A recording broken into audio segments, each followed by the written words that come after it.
so sweet is passing by.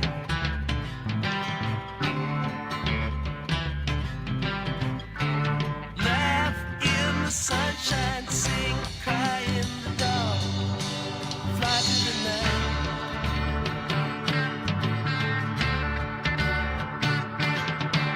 Don't cry now. Don't you cry. Don't you cry anymore. La la la la. Sleep in the stars. Don't you cry. Dry your eyes on the wind. La la la la la la.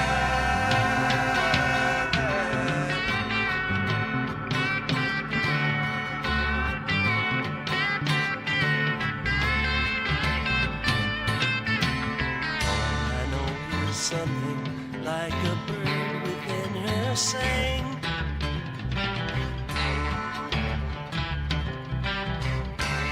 All I know, she sang a little while and then flew on.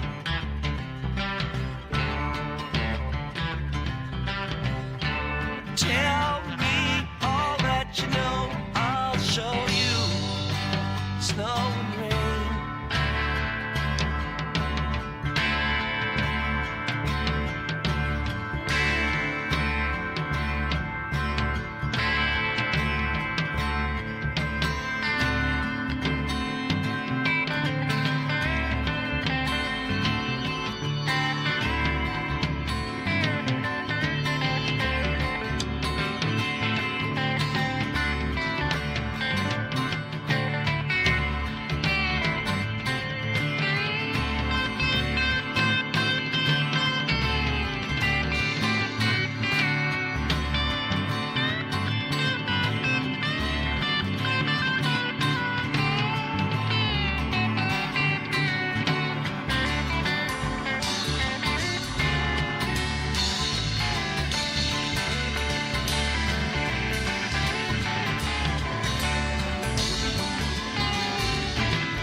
coming, y'all.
that my behavior's unacceptable, so condescending, unnecessarily critical. I have a tendency of getting very physical, so watch your step, cause if I do, you'll need a miracle. You train me, try, make me wonder why I'm even here. The double vision I was seeing is finally clear. You want to stay, but you know very well I want your God. Not fit to fucking tread the ground that I'm walking on.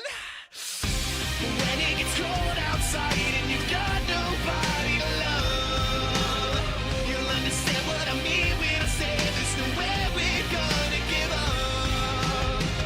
Like a leader who cries in the face of a monster that lives in a dream. Yeah. Is there anyone out there? Cause it's getting harder and harder to breathe.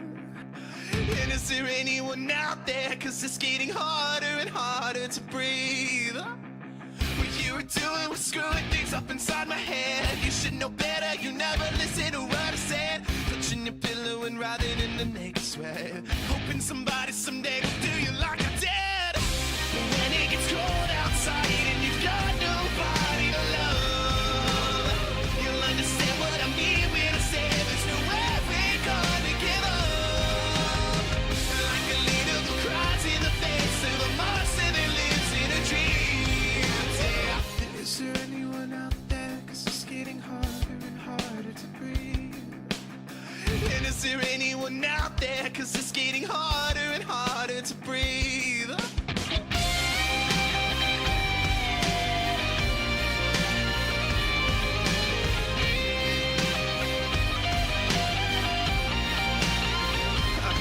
Does it kill? Does it burn? Is it painful to learn that it's me who has all the control? Does it thrill? Does it sting when you feel what I bring and you wish that you had me to hold? When it gets cold outside and you've got nobody to love, you'll understand what I mean when I say there's nowhere we're gonna give up. Like a leader who cries in the face of a monster that lives in a dream. Yeah. Is there anyone out there? Cause it's getting harder and harder to breathe. And is there anyone out there? Cause it's getting harder and harder to breathe. Is there anyone out there? Cause it's getting harder and harder to breathe. And is there anyone out there? Cause it's getting harder and harder to breathe.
Are you ready for some Potters baseball?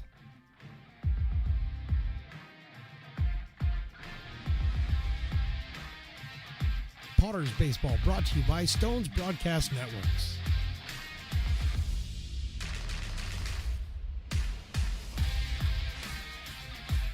And now for the play-by-play, here is Mark the Phantom Lowe.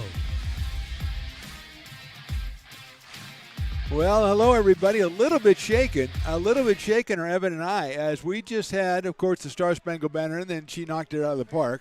But the end of the Star Spangled Banner, as befitting the very patriotic theme we have out here tonight at McBean Stadium, the two, what it was, T-38s or something that flew over? What a flyover. That thing just shook the entire building. And we're still trying to get back on track here. Mark the Phantom Lowe, that's Evan over there. We got Potters and Rogues, but man, that was just because we've had a couple of flyovers, and to be fair, they were more of the helicopter variety. This one was the T-38s, which I don't really propose to know what exactly that is, but man, that was just so impressive and loud and shaking the building. Evan had to get the cameras and make sure they were secured, as that thing was shaking everything. And we are ready to get going here on a sold-out night here at McBean Stadium. It is a Star Wars night. It is a fireworks night.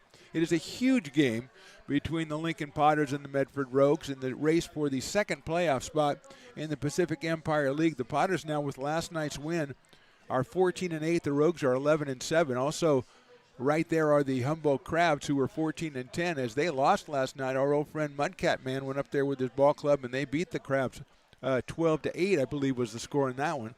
So the Crabs lost a game in the loss column there. So that is good for the Potters. Good for the Rogues, too, I suppose, if you look at it that way. But tonight, another big one. Jack Gouffran, who was just fantastic, sensational, amazing the last time he was out. A complete game, 3-hit shutout in which he struck out 10 against the West Coast Kings. That was back on the 12th of July. Which is, I guess, makes it last Saturday, right? Yeah, because today's the, yeah, something like that. Oh, no, today's the 18th. We'll worry about that later.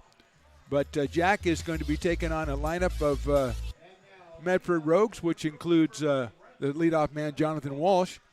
Logan Macy is hitting second, and then Keon Sanchez will bat third in this first inning. And Gouffran ready to go, and we're ready to go. Breaking ball is down low for a ball, 1-0.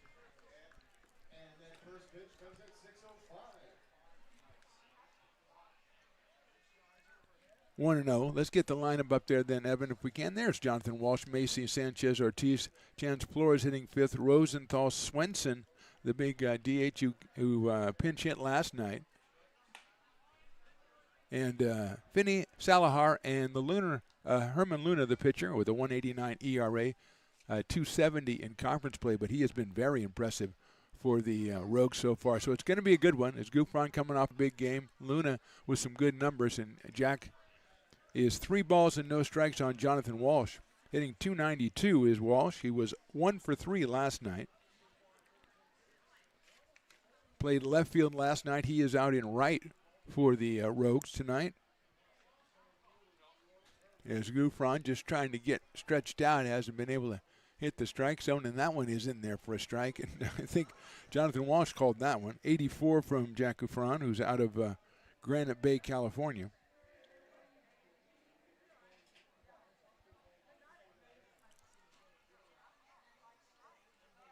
He is 1-0 on the season. That's lined into center field. That will be a base hit. So Walsh has his second hit of the series. First hit of the ball game for the Rogues. Comes with the first batter, and that'll bring up Logan Macy. And let's take a look, if we can, Evan, at the defensive lineman for your Lincoln Potters. Jordy Lopez is over in left today. It's Mays Madsen back in center field. Jackson Norton is in right tonight. At third is Ian Guazone. At short, Shane Miller. Ethan Groves back at second. Ty McGraw, of course, at first. Behind the plate, Cooper Smith tonight. And Jack Gouffran is on the mound.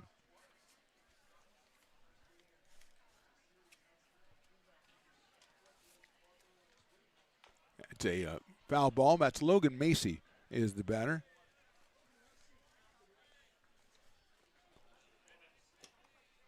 Macy came on as a pinch hitter, I believe, last night, and he got himself a base hit, so he was 1 for 2. He came on in the 7th inning to a double play and then singled in the 9th. So Logan hitting at .282 on the year. short lead at first by Walsh. There's the pitch, and it is inside for a ball, a little bit high. And it is 1 ball and 1 strike.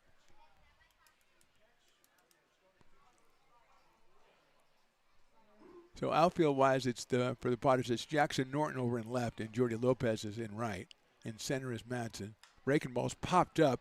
McGraw has his eye on it, coming over near the dugout, and he'll not be able to make the catch as the structure got in the way. So blame the builders of McBean Stadium as costing the Potters an out there. But it is now 1-2 on Macy. Kian Sanchez on deck, the number 3 hitter, third baseman. Star Wars night, I've seen Chewbacca. He looked a little warm. I've seen Princess Leia. Very good. And then I saw some guy who looked like he had a suit coat on and he was carrying a lightsaber with him. And I've been informed that's Anakin Skywalker. That's what I was told. That's right in there. Call strike 3. Gufran with the 88-mile-an-hour fastball, and Macy, I think, was surprised by the speed and the location. He took call strike 3 for the first out. Walsh still at first base. Ken Sanchez is the hitter. Sanchez was 2 for 3 last night and is hitting at .348. He had a double in the first inning, and then he had a single in the 6th inning before he was replaced by Bo Blake in the 8th. Potters won last night 9-0 behind Drew Brown. Sanchez takes high and inside. 4 relievers, Schmidt, Carlton, Yeltsin, and Garrienti for the Potters last night. Brown gave up 4 hits in 5 innings, and the relievers gave up 3 hits in 4 innings. Throw over to first base, and back in is Jonathan Walsh. Chris Ortiz, DH last night. He's catching tonight. He is in the on-deck circle. Batting cleanup. Beautiful night for baseball. A little breeze blowing through. Great crowd, of course, fireworks night. Breaking ball misses as Cooper Smith tried to frame that one and just couldn't get it done. A little bit too far outside. I got a bunch of different editions of Star Wars jerseys that I'm seeing around here from Potters fans. They're auctioning off jerseys tonight. Might have to put in a bid. They got bats they're auctioning off. They got jerseys. I got Luke Statwalker monitoring the situation for me, which is probably my first mistake. But we'll see how that goes later in the evening. But for now, it's Walsh leading off. There's a beautiful breaking pitch. Sanchez was going to go, thought better of it, and took the strike. So it's 2-1 on Kean. He's out of Stanislaus State, Cal State Stanislaus. And originally from San Diego, California. 2-1. That one's high, 3-1. So 3-1 with Ortiz to follow. This is the last time we'll see the Rogues. The Rogues took 3 up in Medford, and the Potters winning last night. So the Rogues will have the tiebreaker if it comes down to that at the end of the season, which is another reason that tonight's game really, really important. Popped up right side. Going out is Groves. Coming in is Jordy Lopez, and he will get it in medium deep right field for the second out. Potters are working on a 6-game win streak. They lost those 3 games to the Rogues, and then they haven't lost since. They've got the Marysville Giants come in for a single game tomorrow. Then the Potters will have Monday off. They'll go to Healdsburg on Tuesday, come back here to take on Healdsburg on Wednesday, host the Mudcats on Thursday, and then end it all with the West Coast Kings. That'll be on Saturday, the 25th. Fan Appreciation Night. A lot of stuff going on. We will update you on that. You want to get your tickets? You want to get them now. Here's Chris Ortiz. First pitch is outside. Ortiz was 0 for 3 last night with 3 strikeouts, but for the season, he is hitting .359 with 20 runs batted in and a home run. So he's having a really good season for the Rogues, who are skippered by Kevin Olmstead. And Jack will go over to first base. Ty McGraw makes the catch, but not the tag.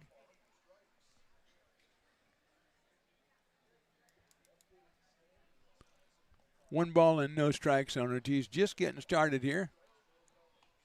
Great crowd out here. We've got the VIP section looks to be thriving down the first baseline. I can't get over when they had the birthday party last week and they had the seafood buffet. I swear they had caviar out there. I swear they did. That one is too high. I don't know. I don't know that I've ever had it, to be honest with you. But it looked very impressive on the bed of ice and everything. Very snazzy. 2-0 on Ortiz. Chance Flores, who did not play in yesterday's game, first baseman on deck. That one's hit on a hop to shortstop. Nice stop, throw to second, and nice play at second base by Groves to scoop it out. Shane Miller goes to his right, gets it over to Groves. Ethan makes the scoop, and we're out of the top of the first. We'll go to the bottom of the first. Rogues nothing. Potters coming to bat. Hey, Potters fans, want to keep restoring and renovating historic McBean Stadium? Now you can become a member of Friends of McBean. Annual membership start at $50.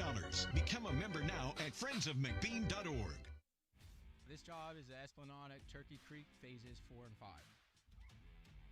Our scope of work for this project is full scope, so we've got all the underground, all the joint trench, and all the top side included with it.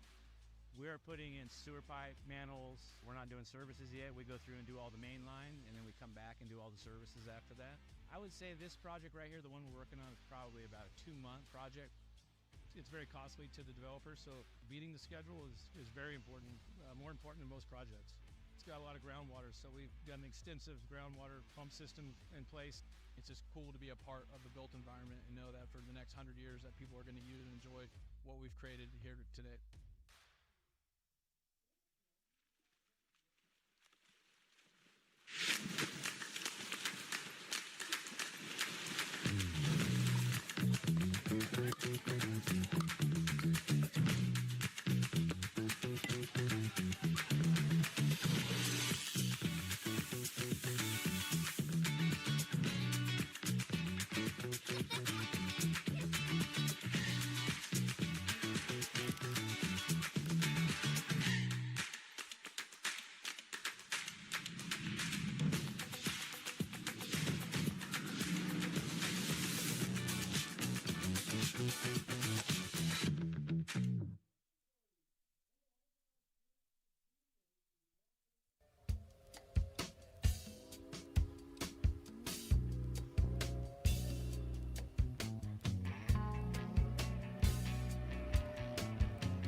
Bottom of the first inning from McBean Stadium. Mark the Phantom Low with you, along with Evan the Engineer.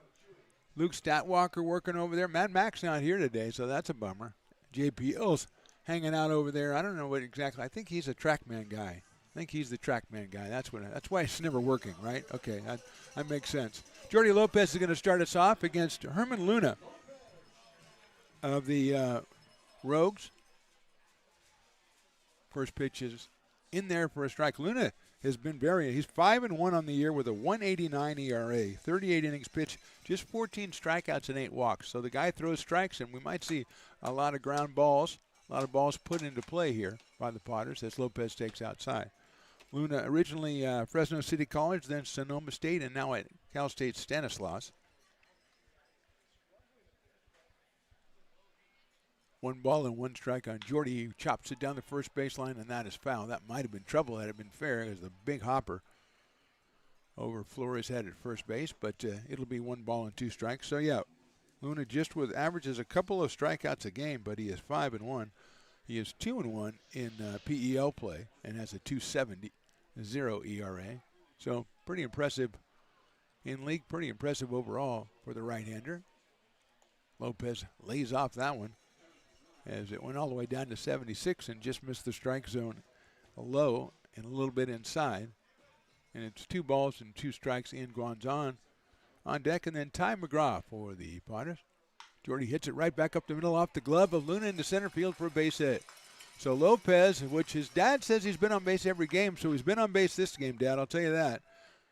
Hitting .451 coming in and strokes a single up the middle to start off the bottom of the first inning. So both teams start off their half of the first with base hits. And here is Ian Guanzon, who has been one of the Potters' hottest hitters over the last couple of weeks. Had 2 more hits last night and 2 runs batted in. He's got 2 home runs. He's got 14 batted in, and he's hitting .364. Out of lovely Chico, California, Ian attends East Tennessee State University. And I don't think he commutes. He probably lives there. I don't think he goes from Chico there every day. I'm assuming there's some sort of student housing involved. You don't see a lot of cotton candy. I know our cotton candy people do a lot of work down there.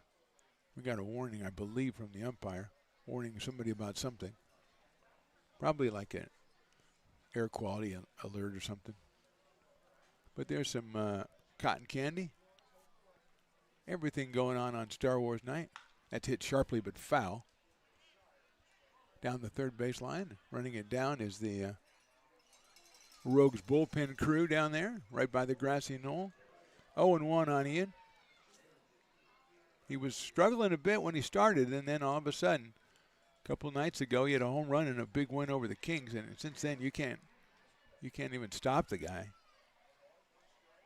Here's the pitch. That's in the dirt, gets away, and Lopez will go to second base. Chris Ortiz comes up with it, but much too late.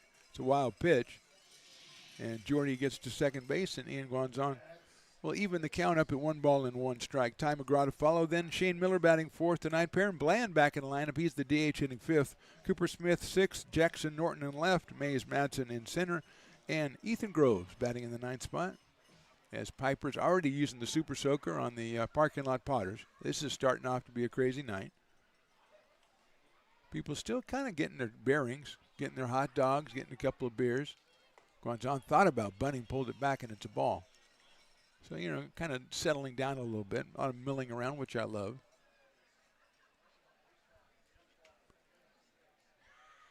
Evan. Burrito bowl, right? Yep, thought so. So Boris de Mexico does it right.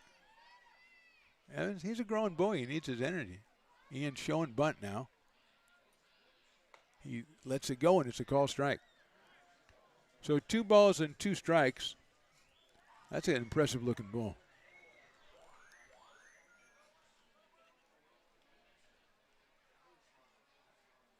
Shortstop is in the hole, and the second baseman, that's Finney. He's a little bit off second base, so Jordy Lopez has a lot of room out there at second base. 2-2 coming up. Here's Finney bluffing in. Ian hits it high in the air to left center field. That ball's hit well. Valhar goes back. They go back, and it is against the fence, bouncing back into center field. Lopez will score easily. Guanzon will make it to third. He slides in with an RBI triple, and the Potters are on the board 1-0.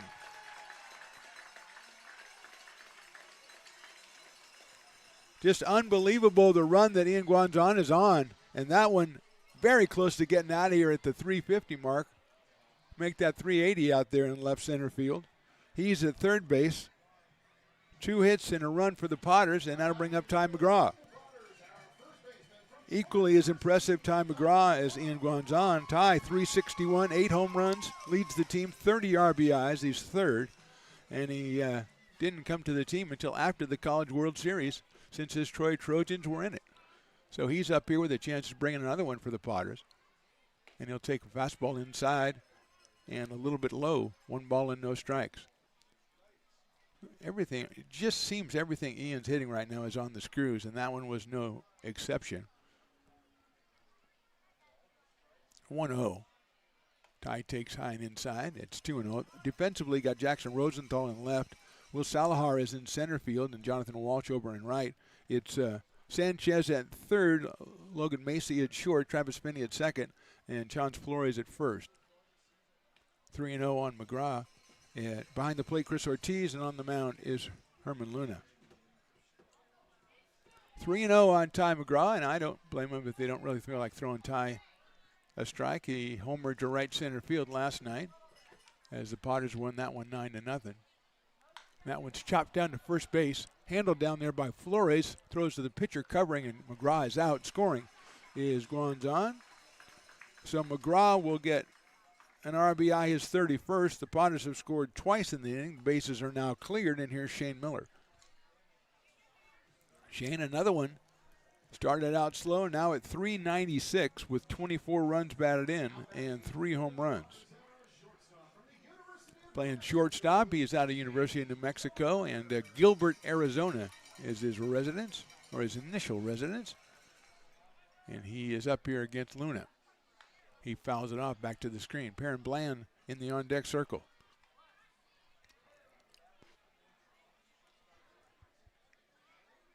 So Luna with the 1.89 ERA has given up 2 earned runs here in the first inning. Miller swings and misses. He got McGraw to make an out. I don't think he really cared about the run. We probably conceded the run. They didn't want Ty to get on base. And now with the bases clear and kind of getting defensively a fresh start. 0-2 on Shane Miller.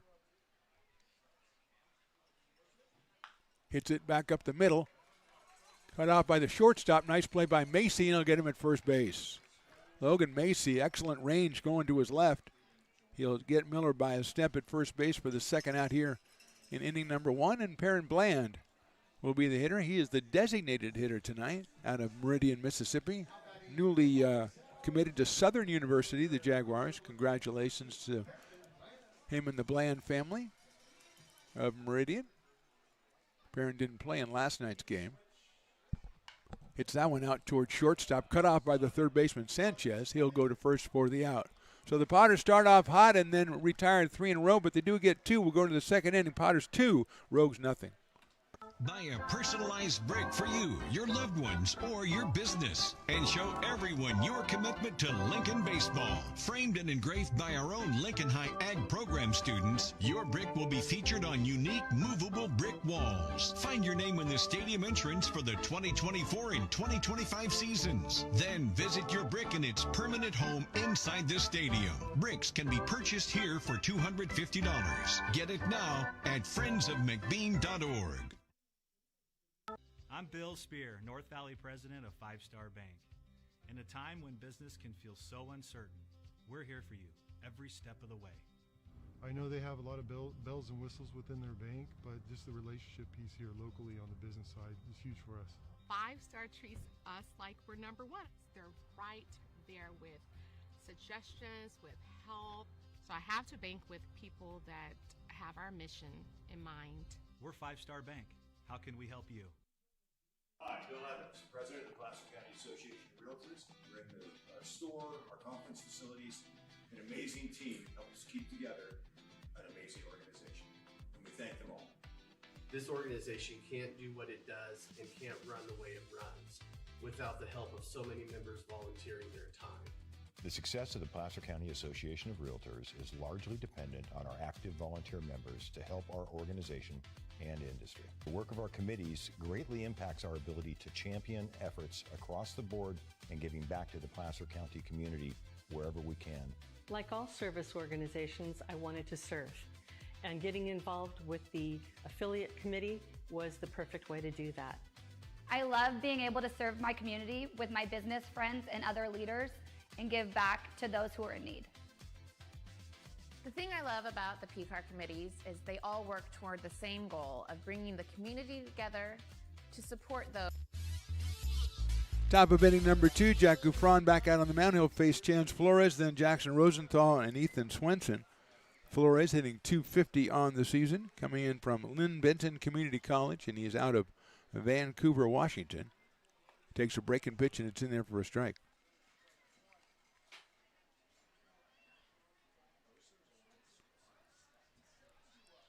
Potters up 2-0 as we are in the second inning. Another breaking ball that's hit down the third base line. That is a foul ball. Don't know if Ian let that one go or if he lost it in the sun. The big choppers to the left side are tough this time of the night or evening. But it will be a strike on Flores with Jackson Rosenthal to follow him. Jackson out in left field tonight. Rogues wearing the blue jerseys and red numbers, and they've got stripes on the shoulders. I'm not an advocate. I like the stripe down the side. That looks pretty sharp. It's a big red, white, and blue kind of fest. Yeah, and I approve of that, of course, being an American citizen for most of my life. But I don't know, the shoulder thing, it looks a little like the Where's Waldo, you know? But, I mean, that's just me. 1-2. Fouled off. Again, I do like the stripe down the side. I like the big numbers. Yesterday with the green jerseys, the numbers are a little bit difficult to decipher. And that wasn't just me, because the young people said the same thing. Here's the 1-2 again. Breaking ball swung on and missed. Second strikeout for Gouffron. He has Flores, and now Jackson Rosenthal is the hitter.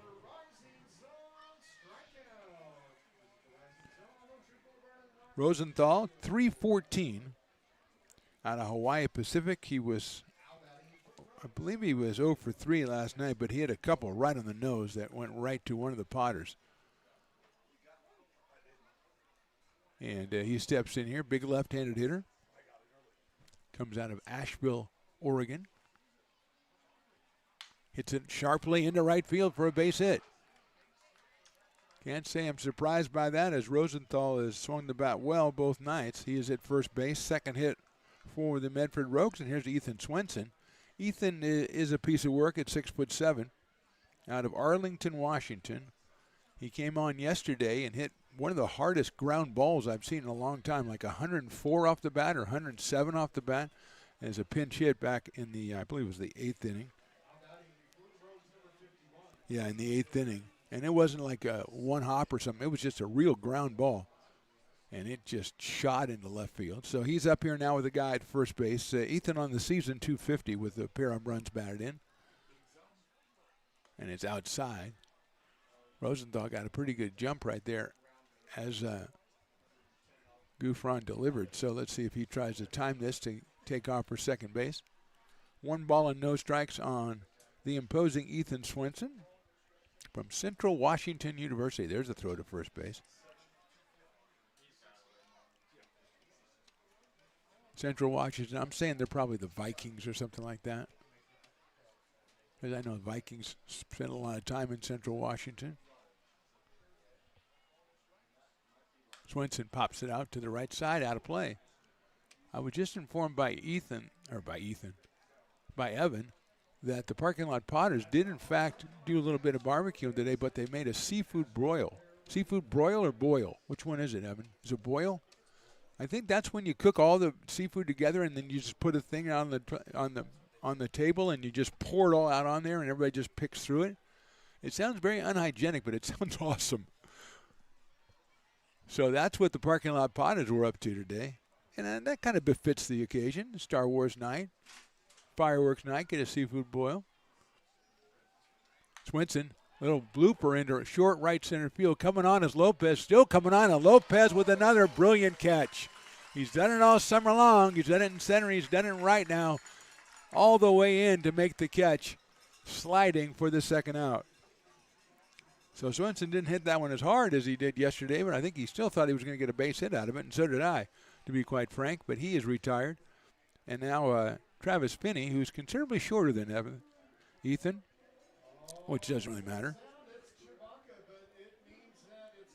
Travis is he's the Dueling Dogs batter tonight, but he's from Melbourne, Australia, so it means he's Evan's favorite player. He played with Travis Bassano, I was told, by BW, Ryan Welch from the Medford broadcast crew. Actually, he is the Medford broadcast crew. And Travis takes outside. Finney at 327 with 8 runs batted in, goes to South Dakota State University. Rugged country up there. Have you been, Evan? I have not myself. Don't bother Evan when he's eating his burrito bowl. He's very grouchy. And that's outside. Rosenthal again looked like he was measuring Gouffron to try to take off, but then decided at the last minute not to do it. 2-0, and Willie is playing, I think he's supposed to be playing Dueling Dog sounds, but he's playing like Chewbacca. And I like it. Like I said, Chewbacca is here. Probably taking pictures out in the concourse right now. That's ball 3. Finney will be followed by Will Salahar, who's in the 9 spot tonight, the center fielder. 3 balls and no strikes. And again, I was informed that the guy with the suit coat and the lightsaber was Anakin Skywalker. No wonder people don't like him.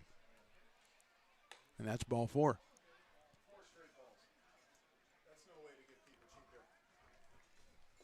That's not going to get you half off beer if you get 4 straight balls, according to Willie Preston. So here's Will Salahar. Will coming from Scottsdale Community College out of Anthem, Arizona. Now, that's a fine name of a city on a night like this. Anthem, Arizona. The anthem today was, I felt it was good. It was a little bit longer than our usual anthem. It had a very, very sustained note near the end, more than most that we have. I think the phrasing was a little different, but ultimately, I thumbed up. Yeah, way to go. Meeting at the mound for the Potters. The runners are at first and second for the Medford Rogues. First walk by Gouffron, and only 2 previous walks this season for Jack. Came in with 11 strikeouts and 2 walks over 13 innings pitched. Again, the bulk of them was that complete game against the West Coast Kings. Now, is that a real Star Wars person right there, or is that somebody that just stole the saber? Because he looks quite young. Is that a young Anakin Skywalker? Oh, my gosh. I'm getting so confused. Salahar pops it up. Coming in at third is Guanzon. It's going to be out of play, and almost it got into that little area between the tarp and the fence. Fortunately, didn't get anybody. So it's 0-1 on Salahar. Ray Garcia and Matt Lundgren down there together, the Brain Trust, Ray's explaining to Matt why the ball was able to get through, because there's nothing there to stop it, Matt. That's why it was able to get through. Okay. Just trying to help. So we got an older Anakin, teenage Anakin, and a young one. That's our thought. I think the kid just stole the lights there. I think it's just a kid. Salahar, left-handed hitter. High for a ball, 1-1.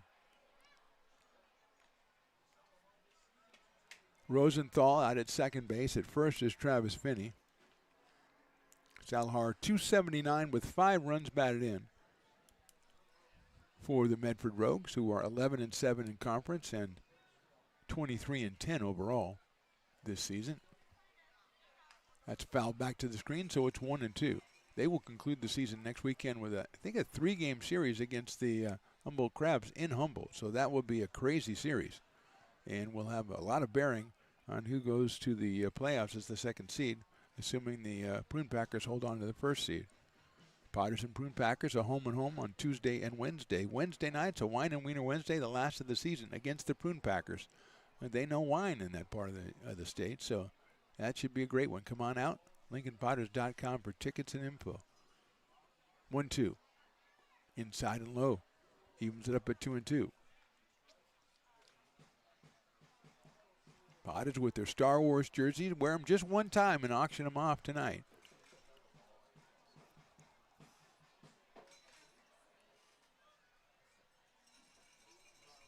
Two and two. Outfield straightaway, medium deep for Salahar, who did not play in last night's game. Inside. Moves him off the plate with a breaking pitch. 3-2, which means the runners will be taken off, giving them a little bit extra on a ball hitting the gap. Jonathan Walsh, who singled his first time up, the leadoff man, is on deck if Salahar should reach.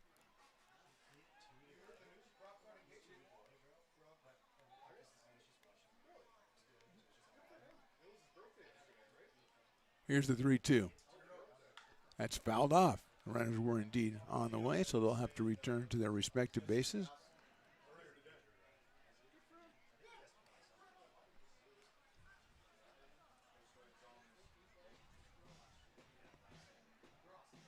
Great to see people out here milling around, participating in those auctions that I talked about, going out to Fat Cat, Saboris to Mexico.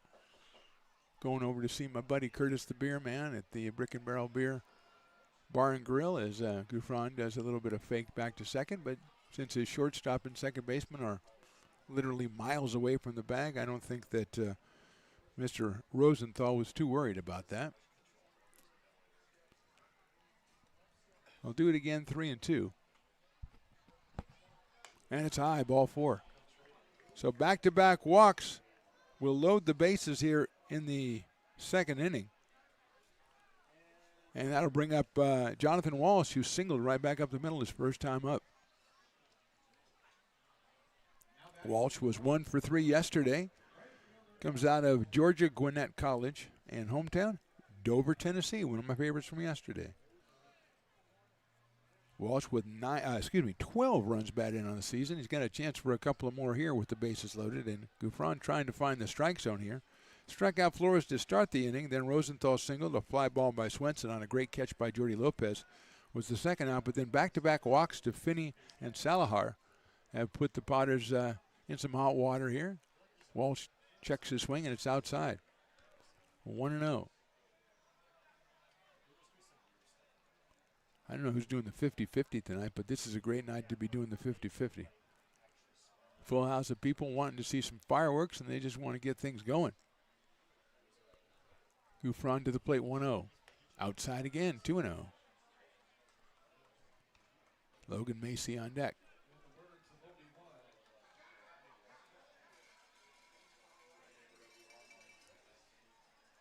Two balls, no strikes, bases loaded, just the second inning here. Cooper Smith behind the plate for the Potters in this one. And Gouffran is ready to go. That's right down the middle for a strike. 2-1. That one at 87, and Jack just kind of turned that one loose. Looked like he was aiming the two previous ones, and that one he just let go. And he's back in the count at 2-1.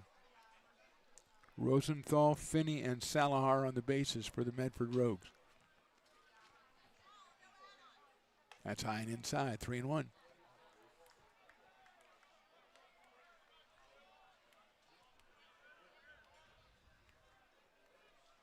Potters straight away, medium deep for Walsh. Has one home run on the year.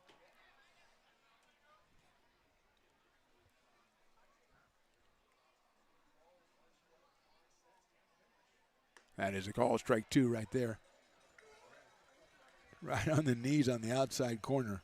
87 for Gouffran. So there's where we are, bases loaded. Full count. Top of the second, Potters 2, Rogues nothing for now.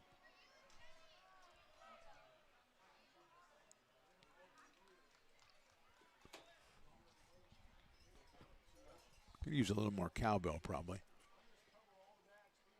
Grounder down to third, handled. Guanzon across the diamond, he got him at first base. So Gouffran pitches his way out of it. A ground ball third to first. We'll go to the bottom of the second. Potters still on top, 2-0.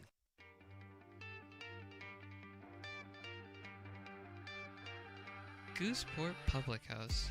We have sports on 10 big screen TVs, 23 beer taps with classics and crafts, a full bar with creative craft mixed drinks, live music, and most importantly, great fresh food.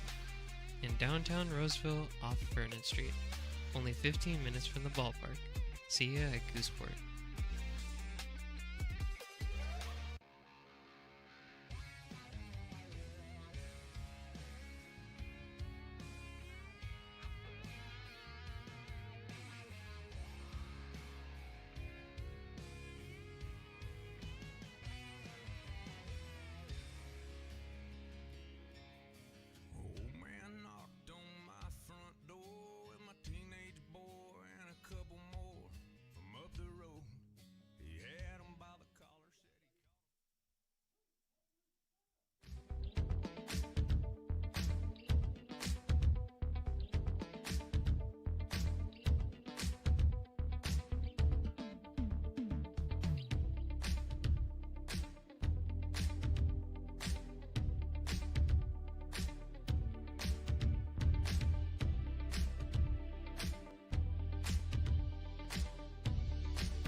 Fans want to keep restoring and renovating historic McBean Stadium? Now you can become a member of Friends of McBean. Annual membership start at $50. Become a member now at friendsofmcbean.org.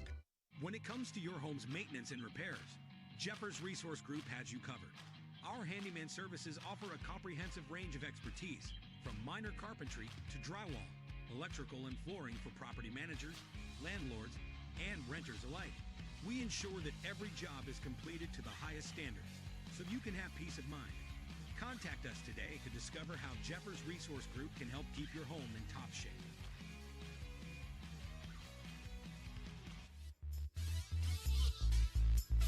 We are in the bottom of inning number 2. Cooper Smith, Jackson Norton, and Mays Madsen will face Herman Luna as the Potters, escaping a tough situation in the top of the inning, come to the plate in the bottom of the inning with Smith, who's hitting .317 with 13 runs batted in. Leading us off, he was the DH last night. He's catching in this one tonight. Luna delivers a strike on the outside corner. Evens it up at 1 ball and 1 strike. Another good second inning, they call it cattleman's race against Piper. We had a very small young girl, I would say maybe, strike 2 there, maybe 3 years old, come in last place, and boy, did she get a rousing ovation. That was tremendous, especially the third base side. They really rose up in arms to support her and push her across the finish line. So that was a nice moment out here. 1-2 on Cooper, and he'll take ball 2. 2-2.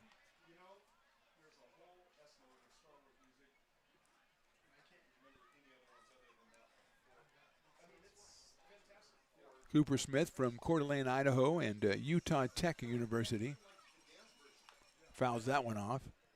Luna mixes the speeds very well. We noted earlier that he's 38 innings and 14 strikeouts and an ERA of under 2, and obviously that means he throws strikes and gets, ground balls, fly balls. Gave up a couple of hits in the first inning, then got 3 ground balls for outs. Here's the 2-2 to Cooper. That's inside, ball 3.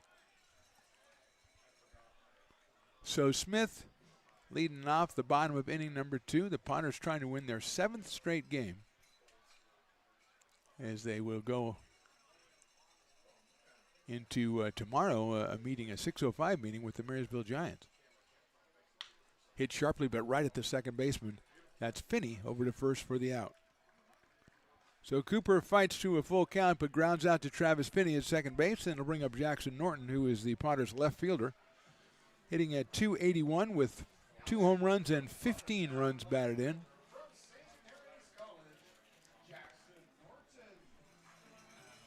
Jackson last night was 1 for 4, and he scored 2 runs. And he's in there again, batting in the number 7 spot. Luna's pitch is fouled off. He doesn't get a lot of them over 80, or I haven't seen a lot of them so far. But he's got now 4 straight ground ball outs. Here's the 0-1. Jackson fouls that one off as well. The timing a little bit off is Luna. Where's number 5? You don't see a lot of pitchers with the single digits. All your pitchers, your Koufaxes, your Gibsons, your Marichals, your, what's that guy's name? Oh, yeah, Ohtani. Well, he's a little bit different. 1-2 on Jackson Norton from Sacramento, California, and St. Mary's College, the Gales, I believe. Looking to get something going here in the second. Pops that one up. Luna is very good at getting you off balance. That one looks like it's coming in fat, and all of a sudden when you're swinging at it, you're hitting just part of the ball. Slicing it back like Jackson did that time.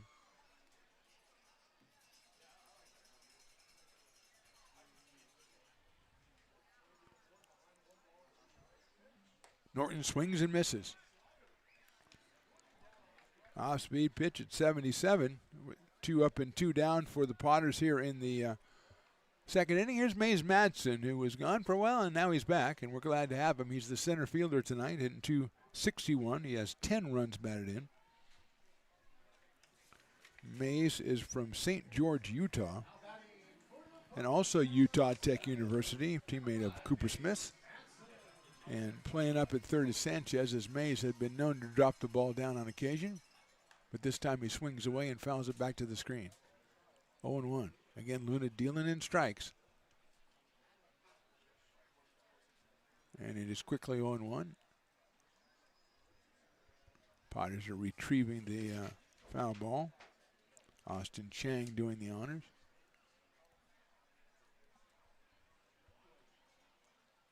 Madsen takes low and inside. That one hits 80. My trivia teammate, Jim Russell, down there buying some, probably negotiating, knowing him, to buy some 50-50 tickets. You know, trying to, get a little bit better deal. They give you a pretty good deal already. I think $20 you get the wingspan, which is usually the best deal to do. Here's the 2-1 coming up to Mays Madsen, and he will take strike 2. That one at 85, so Luna really ratcheting that one up, and I don't know if Mays wasn't ready for it or he thought it was outside or what. 2 balls, 2 strikes. Line drive, left field, base hit. Threw the fastball again at 85, and Madsen ready for it that time as he singles sharply to left. Third hit for the Potters. And with 2 outs, Ethan Groves will be the hitter. Groves has gradually slid in at shortstop over the last couple of games for the Potters. Impressive average of .341 and 11 runs batted in. He is out of Elk Grove, California, and Sac City College. And he's up here with 2 outs. Madsen always a threat to go. Good speed right there. Sharp grounder in the right field, a base hit. Madsen will round second. He's going to take off for third. The throw's going to come all the way through. Not in time. It gets away at third base, and Madsen will score. And there goes Groves going into third base, and he stands up at third. So the Potters pull out a 2-out run on a couple of base hits and a throwing error, and Mays Madsen scores the 3rd run of the ball game. Another hit for Ethan Groves. He ends up at third. It'll be an error. Have to be given to, I imagine, the right fielder, allowing the ball to get away at third base and Madsen to score. A couple of errors for the Rogues last night were key early on in a 3-run second inning. And now it's Jordy Lopez, and with 2 outs, he's got Groves over at third base. Jordy lines it to right field for a base hit. Potters come up with 2 runs with 2 outs here in the second inning and extend their lead to 4-0. Lopez picks up RBI number 37. And here is Ian Guanzon, who doubled. I take that back. He tripled in a run his first time up to left center, hit it left center, and it bounced off the fence and went right back into straight center field. Salahar had to chase it down, and Ian had himself a triple, scoring Lopez, who has 2 hits already tonight.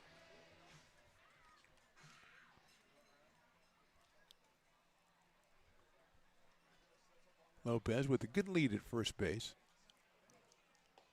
You'd think that Luna would be a decent guy to go on. He does keep the ball around the plate, but it's not really get there very quickly to home plate. That one was 86, so he has ratcheted up the speed a little bit. He's got it. He was working really primarily with the off-speed stuff for the first couple of hitters of this inning. Guanzon pops it foul down the right field line, and that will get out of play. Finney will chase it down, but it's over right by the VIP section. We got a couple of different groups down there enjoying that down the right field line. Within striking distance of the Brick and Barrel Backyard Bar and Grill with Curtis the Beer Man holding court there. 1-1 on Guanzon, who's out of East Tennessee State University. Lopez, I think he's going to go. There he goes. Guanzon, it's a slow chopper down to third. Sanchez is going to barehand it. What a fine play, but he throws it away at first base. Coming around third is Lopez. He's going to try to score. The ball's picked up, and they won't have a chance. Lopez scores. It's another run for the Potters, aided by another error by the Rogues, their second of the inning. Lopez scores. It will be an infield single for Guanzon, but then a throwing error to allow Lopez to advance and allow Guanzon to get to second base. So the Potters have now scored 3 times with 2 outs here in the inning. A Madsen single, a Groves single, Ball thrown away at third to allow a run to score. Groves got to third. Lopez singled him in. Guanzon with the infield single and then thrown away by Sanchez. That allowed Jordy Lopez to score. He was going on the pitch. And here's Ty McGraw. McGraw grounded out to first base his first time up in the meeting at the mound with Ortiz, and Luna is curtailed by the umpire. So for the second inning in a row, second night in a row, a 3-run second inning for the Potters, fueled by a couple of miscues from Medford and some pretty timely Potters hitting as well with Lopez, Madsen, and Groves. So here's Ty.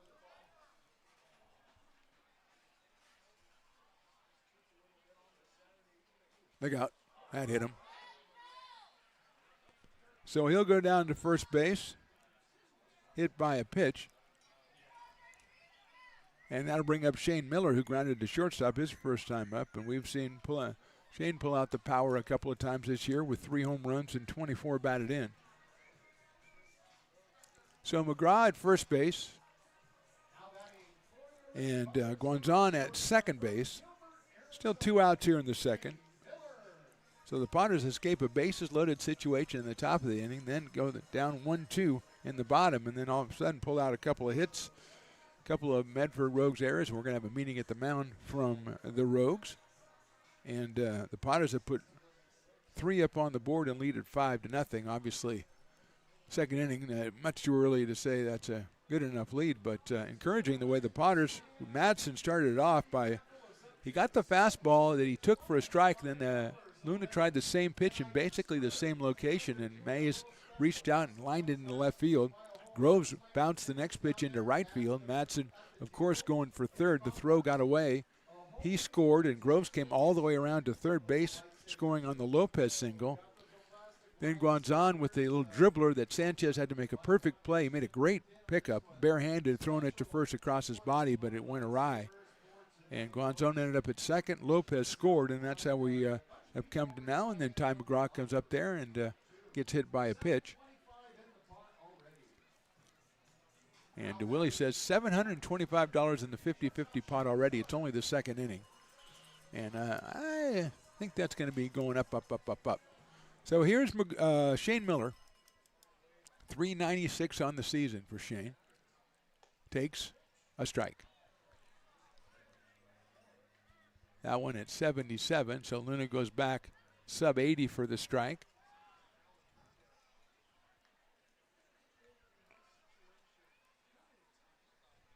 He will deal 0-1 now to Shane. Ground ball foul. Right back at the Potters dugout down the first base line. So quickly 0-2 on the Potters shortstop. Hitting .396.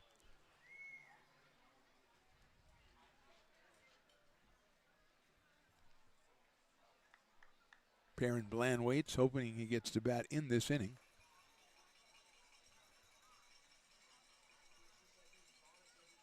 Miller takes the ball, 1-2. That one down low, considerably low. 1 ball and 2 strikes. I haven't seen the Star Wars guy. They're probably out taking pictures in the concourse. Chewbacca looking very impressive, and Princess Leia also very impressive. Then it gets a little murky for me. Miller takes in the dirt. Good job blocked by Chris Ortiz as he kept the runners at first and second. Was on that one quickly. So Miller has worked the count to 2-2. Potters won last night 9-0 behind Drew Brown and 4 relievers, shutting out the Rogues. McGraw had a home run. Lopez and Guanzon with 2 RBI apiece as well. Here's a 2-2. That is ball 3.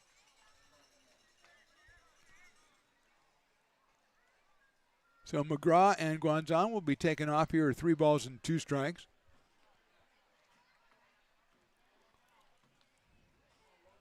We've got activity in the Rogues bullpen. Right-hander up and throwing. 3-2. That's ball 4. So Bland will get up here with the bases loaded. As Miller, he's had so many of those at bats this year that he's had a couple. He's been down in the count and he's worked a walk. Just a really good recognition of the strike zone. And here's Perrin Bland, who grounded out to third his first time up. 9th batter to hit in this second inning. And remember, the first 2 Potters who were up made outs. Since then, we've had 4 singles, a hit batter, a walk, and a couple of errors. And here's Bland. Swings and misses. Luna using the 79-mile-an-hour breaking ball, and it was perfectly timed to miss Bland's bat. Perrin from Meridian, Mississippi, hitting at .372. He takes that one and it's down low. Good patience at the plate. 1 ball and 1 strike. Outfield kind of medium deep, pretty shallow in left field is Rosenthal. Look out. I thought that hit him. It gets away. Here comes the runner coming in from third, and he will score. So the wild pitch allows Guanzon to score. McGraw moves up, Miller moves up, so it's now second and third. 4 runs in the inning, and it's a 6-0 score. That one I thought hit Bland and then came all the way back to the backstop. Took a big hop. Ortiz was on it, but Ian scored easily. And it's now 2-1 on Perrin Bland.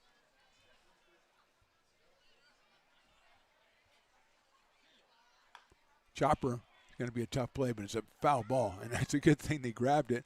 Ortiz grabbed it because I think that might have bounced back into fair territory. It had a lot of spin on it, a lot of English on it, but it's a 2-ball, 2-strike count now on Bland.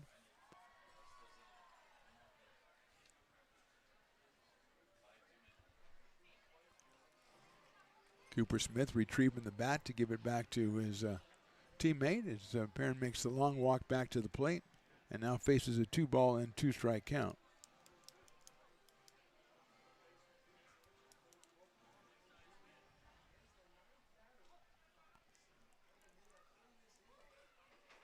Luna working from the windup 2-2 pitch. Hit sharply down to third. Sanchez has it, takes his time across the diamond, throws it off line, but they get him at first base as Flores kind of lays down on the bag and makes the out. Potter scored 4 times in the second. We go to the third. They're on top 6-0.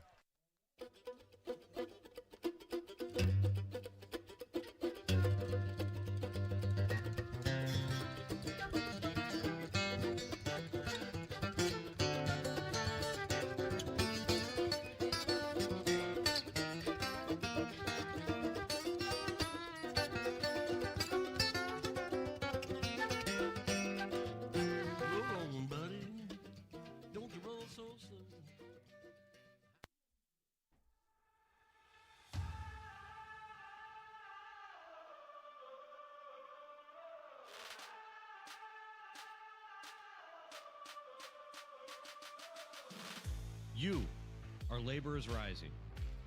And now you understand where we came from, what solidarity means, and what we have ahead of us. No one's going to defend us but us. No one's going to help construction workers except us. And I can't wait to see you out there.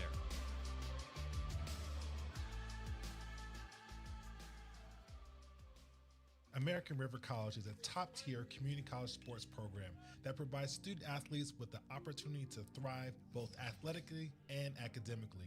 ARC Athletics is currently ranked 5th in the state and 2nd in Northern California. With over 19 sports programs, our athletes compete with the region's best athletes. Our diverse and dedicated coaching staff helps athletes develop the skills necessary to compete at the next level. Start your community college athletics journey with us. American River College, Sacramento's best athletic program. Go Beavers. 2, 3, and 4 up here in the third inning for the Medford Rogues, who now trail this one 6-0 after the Potters scored 4 with 2 outs in the bottom of the second. Logan Macy, who struck out looking his first time up, he'll be followed by Ken Sanchez and Chris Ortiz. Macy from Cumberland's University, 282 on the year. Swings and misses at Gouffron's breaking ball, 0-1. Logan hails from Culver, Oregon. And he has a no ball, 1 strike count. Playing the shortstop tonight. That one is a little bit too high from Gouffron. 1 ball and 1 strike. 3rd inning here from McBean Stadium, a packed McBean Stadium. With a lot of movement. I like a stadium with a lot of movement. 1-1 pitch, hit sharply. McGraw almost makes the play, but it's into right field for a base hit. Macy has the 3rd hit for the Medford Rogues, who have been threatening all night long. They had 1 runner on in the 1st, and the bases loaded in the 2nd, and a leadoff single here in the 3rd in Ken Sanchez, who flied to right his first time up on a good play by Jordy Lopez. So Sanchez at 348, 2 hits last night. Big right-handed hitter, 3rd baseman out of San Diego, California, and Stanislaus State University. Good lead by Macy at first. Sanchez rips it down the left field line. That's down for a base hit. Norton will chase it to the fence. He'll get it. Stopping at 3rd is Macy. Sanchez stopped at 1st. I think he might have, hopefully he didn't hurt himself. He might have slipped or something over there. But Macy makes it to 3rd. 2 straight hits for the Medford Rogues here in the 3rd. They've got something going. The runners at 1st and 3rd. And no outs, and it'll bring up Chris Ortiz, who had a fielder's choice his first time up. Drives to Norton in left field. That's a tough play, too, because that's a line drive. First of all, he wasn't going to make the play anyway because it was ripped down the line, but he has to find it because with that sun, we might get a pinch runner. No, we're just going to pick up a bat. Sanchez was kind of shaky over there, but he just hit that ball 107 miles an hour off the bat for Ken Sanchez. And here is Ortiz, who is hitting 359 coming in tonight. He is behind the plate for the Rogues. Check swing, and it's in there for a strike. Off-speed pitch from Gouffron out of Granite Bay, California.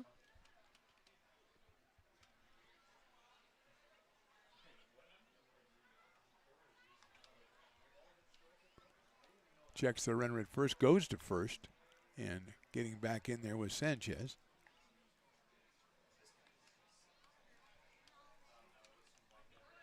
Oh, and 1 on Ortiz. He's followed by Chance Flores, the first baseman.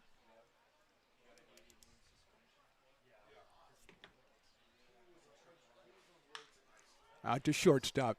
Going to play to 2nd for 1, going to go to 1st and get 2. Run will score, but the Potters pulled the double play. Macy scores. It's a 6-4-3 double play.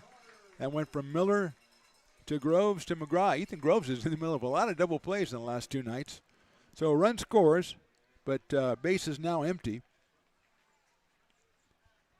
And Flores comes to the plate. Flores struck out his first time up.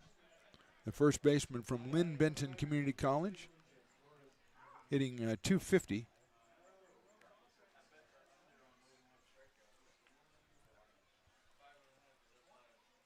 That pitch is in there for a strike.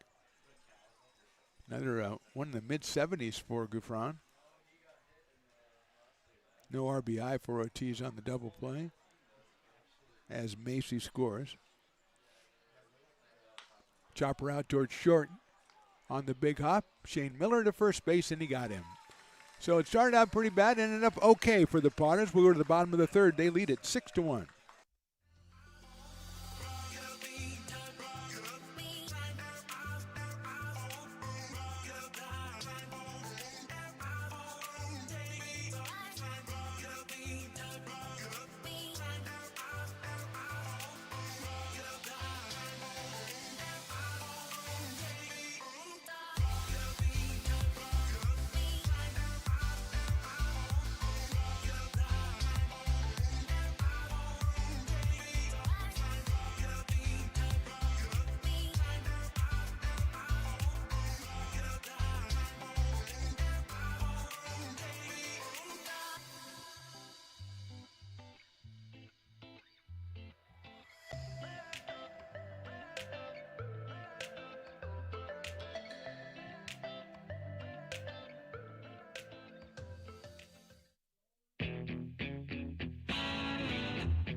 baseball fans, you may have noticed our scoreboard goes out from time to time. You can help us get a new one. Give $20 and get a chance at winning 2 tickets to some of the region's biggest events, like the Outlaw Festival with Willie Nelson, Bob Dylan, and John Mellencamp, a Sacramento Kings game, or Ringling Brothers Circus. All proceeds benefit the Big Swing Capital Campaign. You can buy now at friendsofmcbean.org.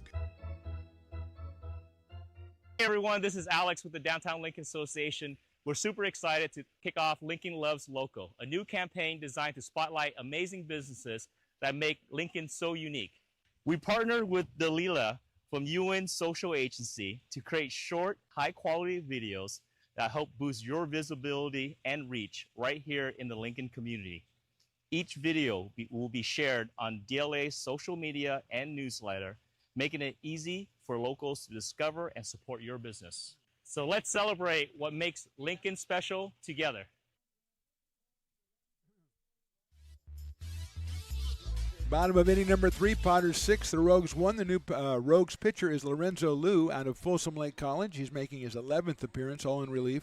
2-1 on the year, 16 innings pitched, 17 strikeouts, 4 walks, and an ERA of 2.81 for Lorenzo Liu, and he'll face Cooper Smith to start off the 3rd inning for the Lincoln Potters.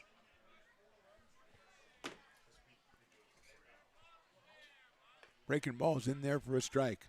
Luna went 2 innings, gave up 4 hits, 6 runs, 4 earned runs, 1 walk, 1 hit batter, and 1 strikeout. And now Lorenzo Liu is an 0-1 count on Cooper Smith. That's inside. Lorenzo, as we said, from Folsom Lake College. He is out of Stockton, California. And he is the second pitcher for the Medford Rogues. Rogues scored their first run of the series in the top of this inning. Smith takes ball 2. Jackson Norton and then Mays Madsen following Cooper Smith. So 2 Utah Tech University teammates in Smith and Madsen. Outside 3-1. Now there's a baby down there on Star Wars night. If you have a baby, you dress him up as Grogu. Isn't that the baby in the, yeah, the Mandalorian one? So that should be a rule. If you're coming out here on Star Wars night and you have a baby, you dress him up as Grogu. 3-1 pitch is hit sharply, but right at Travis Finney at second base. He'll go to first for the out, and just like last time, Cooper Smith hits a ground ball to second base, and he is the first out of an inning, this time the 3rd inning, and Jackson Norton will step to the plate. Jackson with a strikeout in his only appearance tonight, so he is 0 for 1. 281 is Jackson's average. He's been with the Potters all summer long, and a welcome addition indeed. Liu's first pitch is a ball, 1-0. So Liu went to 3-1 on Smith. Smith got one he thought he could drive, hit it at Finney at second base for the first out. Norton takes ball 2. Just a little bit too low on that offering from Lorenzo Liu.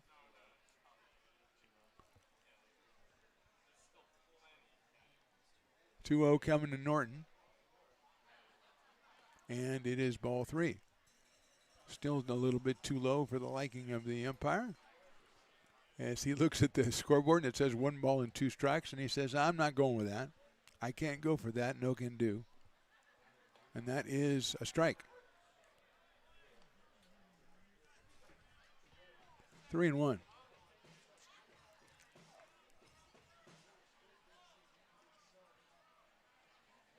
And that is ball 4. So Norton gets the base on balls. And Mays Madsen, who singled to start the 4-run rally in the 2nd inning, will be the hitter. And I would think Mays might think about dropping one down here because that's kind of like what he does, kind of his thing. But Sanchez kind of is hip to it. He's playing up close at third base. Flores will have to hold the runner on at first. And the throw will go to first, and Norton is back. Jordy Lopez comes out on deck, the top of the order for the Potters.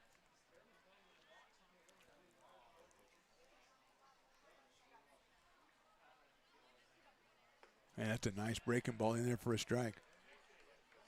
0-1.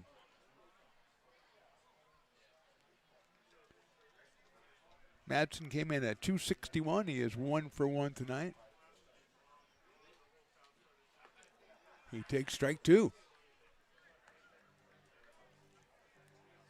So quickly 0-2 on Mays Madsen. Norton with a decent lead over at first base. And he'll throw over there, will Lorenzo Liu. Chance Flores, the first baseman, applying the tag a little bit too late. Madsen takes it. Nice block again by Ortiz to keep that from going back to the backstop. 1-2 on Mays, who was out of St. George, Utah, which we found out a couple weeks ago as some skiing, hiking, and golf was the main attractions, which aren't bad main attractions. Except hiking is a lot of work. Skiing is scary. There goes the runner. Pitch is ripped foul down the first base line. Mays jumped all over the off-speed pitch at 75 and jumped all over it too much, although if he'd hit it fair, Flores was right there because he was holding the runner on, so probably would have had it. And Norton will go back to first base, and we'll do it again at 1-2 strikes.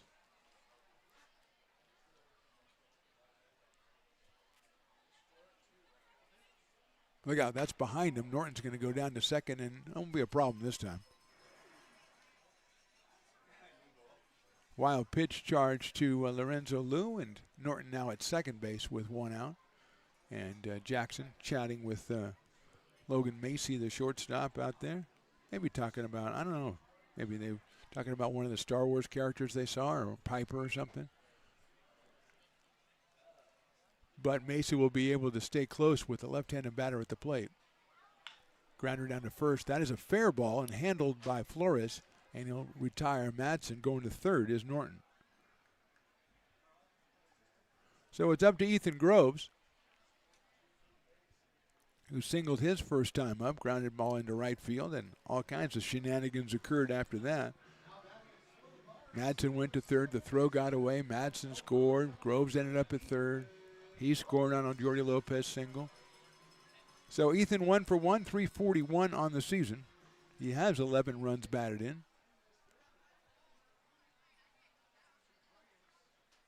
Inside and low for a ball, 1-0. Ethan out of Sac City College.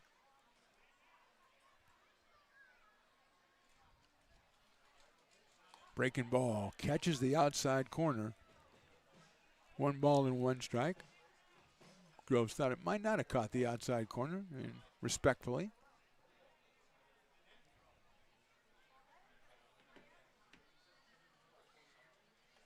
Same area, but down low, 2-1. Another good block by Ortiz. This time saving a run with Jackson Norton at third. Eager to try his wares or try his chances coming home.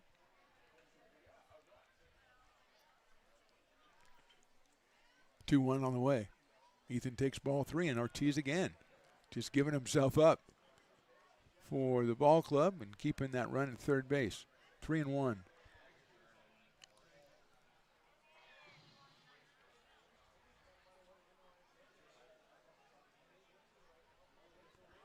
Three balls, one strike. Ball 4. Groves will take the walk. Second of the inning for Lorenzo Liu. And it'll bring up Jordy Lopez, who has singled twice in this one. And another meeting at the mound for the Medford Rogues. As Liu, who only walked, I think we said 4 batters in his previous 11 innings, has walked 2 here. His previous 16 innings. He walked 4 in 16 innings. And he's walked 2 in this inning, and it just, might be a adjustment kind of situation, but going to chat about it with 2 outs here. Norton at third, and Groves over at first base. And they're probably going to talk about what to do if Groves takes off as well, although with Jordy Lopez swinging the hot bat, maybe the Potters are going to let Jordy have a whack at it. Lopez came in at .451. He is 2 for 2. He scored twice and he's driven in 1. He now has 37 runs batted in. Ty McGraw, who got 1 tonight, has 31 runs batted in. Perrin Bland has 33. So that's how it looks at the top of the RBI tables for the Potters. And here's Lopez. And that's in the dirt again. Ortiz really working hard. 1-0. Might send Groves just because the ball throwing a lot of pitches down low. But we'll see. That's outside for a ball. And that was almost, he almost didn't stop, come to a complete stop there in his haste to get the ball to the plate. 2-0 on Lopez with Ian Guanzon after Jordy. Ball 3 rolls away a little bit, but not enough for anybody to advance. We're going to get activity, I think, in the Rogues pen as a 3-ball, no-strike count now to Lopez. And Jordy is probably going to be taking this one. That's a guess. You don't take usually in summer baseball, but we'll see. And that's ball 4. So 3 walks have loaded the bases here in the third inning with 2 outs, and it'll bring up Ian Guanzon, who was tripled and singled.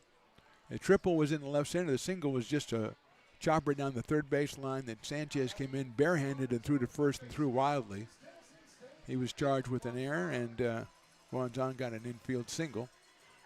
It was a very, very difficult play that Sanchez was trying to make. So Ian has now 15 runs batted in after getting the RBI triple in the first inning. His first at bat against Lorenzo Liu comes with the bases loaded here in the third. And that's outside and gets away, but it bounces right back to the catcher, throws to the pitcher, but he doesn't control it, and safe at home is Jackson Norton. Boy, the Medford Rogues got a big break there, it looked like. It came right back to Ortiz, who was right on it. Lou came in, the throw to the plate was in time, but Lou was not able to handle it, and Norton scores. The other Potters are moving up. That means Groves is at third and Lopez is at second for Ian Guanzon. So we've had 3 walks and a couple of wild pitches here in the third inning, and it's now 7-1 Potters as Ian steps in, hoping that he's going to get something. Maybe Lou will just try to get something across the plate, and he can jump on it. Outside, ball 2. 2-0. First base is open, but again, Ty McGraw is on deck. So, I mean, pick your poison. Right-hander working for the Rogues in their pen.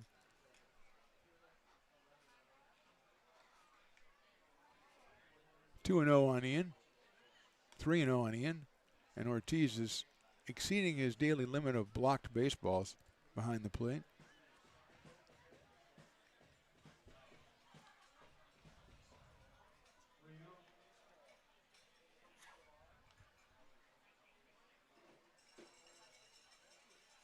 Ball 4. Fourth walk of the inning. We'll load the bases again, and here's Ty McGraw. And we're going to get a pitching change, it looks like. As Lou will not make it out of the inning, he will turn over the reins to somebody new. We'll take a break and come back with the identity of that new pitcher. We're in the bottom of the third inning. Potters 7, the Rogues 1. Hey, baseball fans, you may have noticed our scoreboard goes out from time to time. You can help us get a new one. Give $20 and get a chance at winning 2 tickets to some of the region's biggest events, like the Outlaw Festival with Willie Nelson, Bob Dylan, and John Mellencamp, a Sacramento Kings game, or Ringling Brothers Circus. All proceeds benefit the Big Swing Capital Campaign. You can buy now at friendsofmcbean.org. Hey everyone, this is Alex with the Downtown Lincoln Association. We're super excited to kick off Lincoln Loves Local, a new campaign designed to spotlight amazing businesses that make Lincoln so unique. We partnered with Dalila from UN Social Agency to create short, high-quality videos that help boost your visibility and reach right here in the Lincoln community. Each video will be shared on DLA's social media and newsletter, making it easy for locals to discover and support your business. So let's celebrate what makes Lincoln special together. Lincoln provides all the charm of a small town, yet still provides access to excellent local medical care. At Lincoln Urgent Care, you can find expert services and a compassionate staff available 7 days a week. A friendly front desk staff will welcome you when you come into our brand new facility. Your wait time will be minimal at our walk-in clinic, unlike the emergency room. From broken bones and lacerations to allergies, flu shots, and illnesses, we treat a variety of urgent medical conditions. What sets us apart is not just our central location in Lincoln, but the convenience of our extended hours, including weekends. We've become Lincoln's first choice for urgent care because we treat patients of all ages for a variety of conditions and take most insurances. We're proud to be an approved provider for veterans and welcome in our military patients. From our family to yours, we're here when you need us.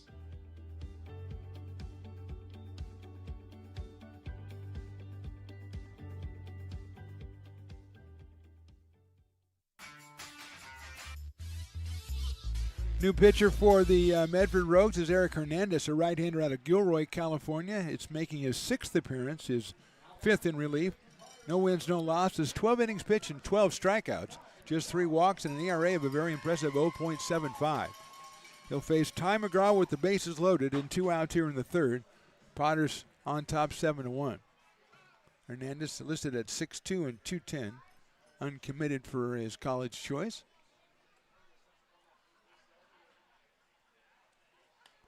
First pitch is a ball. Off speed at 77. 1 ball and no strikes to Ty McGraw, who's itching to swing, as he always is itching to swing, especially in this situation.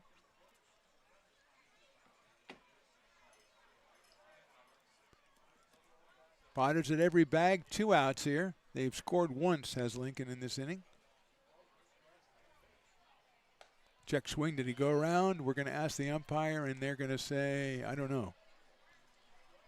I'm looking for an answer. I'm getting nothing, so it's 2-0. Oh, they did call it a strike? Okay, 1-1. I was looking at the wrong umpire. And it is 1-1. Thank you, Evan. Evan's got a little, he's in tune to these umpires. It's a very valuable skill to have. I noticed the grassy knoll is just thronged with people. Just all kinds of people down there. Ty takes in the dirt. A fastball on the strike was 88 from Hernandez. That one another off-speed pitch. 2-1. They're just throngs of people down there on the grassy knoll enjoying the game and getting ready for the fireworks to follow. But we're only in the bottom of the 3rd inning, so the Potters want to pile on a couple more runs here. Breathe a little easier.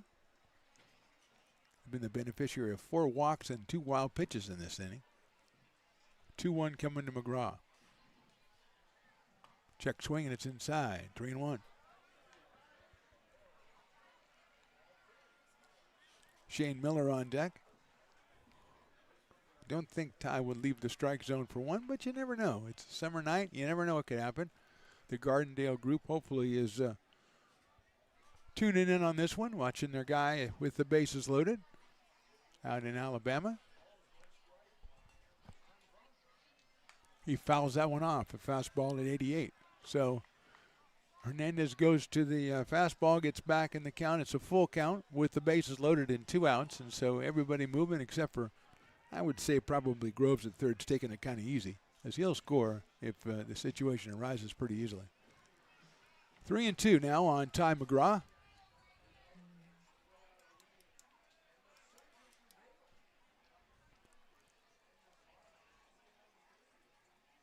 Hernandez finally ready to go. Runners taking their leads and taking off. Popped out of play again by McGraw. I think it's out of play. Chasing it is Sanchez. Wow. And he has to run. It's on the grassy knoll, but he had to run through like 20 of his teammates out in the bullpen to get to it. And Evan right on the camera, showing you the congregate. I like saying throngs now, so I'll say it again. No, I'm not going to say it again. Group. I'll just say group. I don't know where my thesaurus is, so I'll just say group. We'll try the full count pitch again. That one was at 89 from Hernandez, who looked like he had something in the tank and maybe pulled it out there. Maybe he's got more for the next full count pitch to Ty McGraw.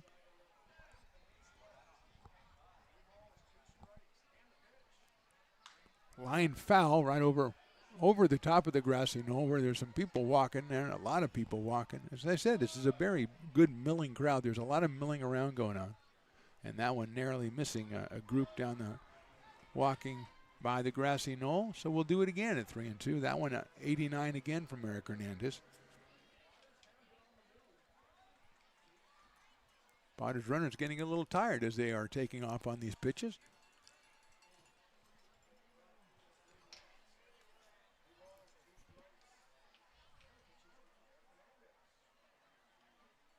Line drive, right field, base hit. 1 run scores, it bounces away in right field. Here comes the second.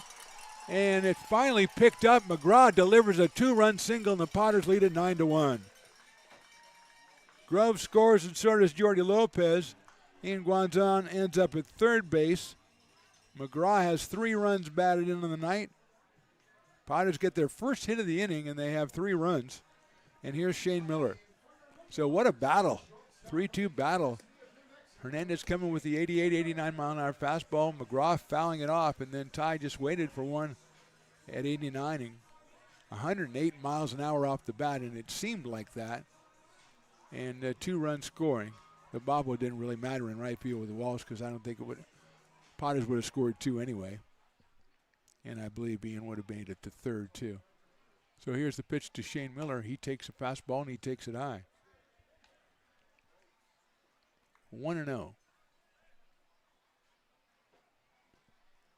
So Ty does what he's done since he got here, which is come through when they need him. The 2-out, 2-run single. That's a breaking ball. Nice looking pitch right there by Hernandez. Finds the corner at the knees. 1 ball and 1 strike on Miller, who has grounded to short and got a base on balls tonight.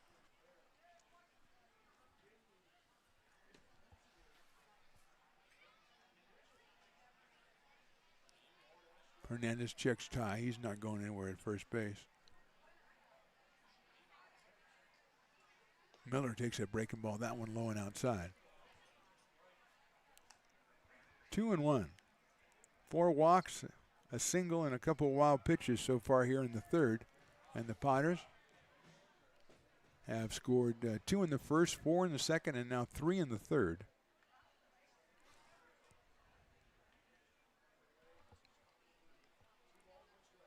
Miller swings and misses at a good fastball.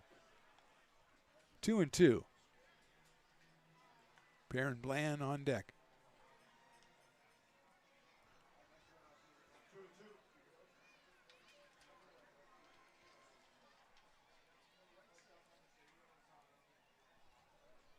Hernandez, the third Medford Rogues pitcher tonight. Miller takes call, strike 3. Potters score 3 times in the third. We'll go to the top of inning number 4. Potters on top 9-1.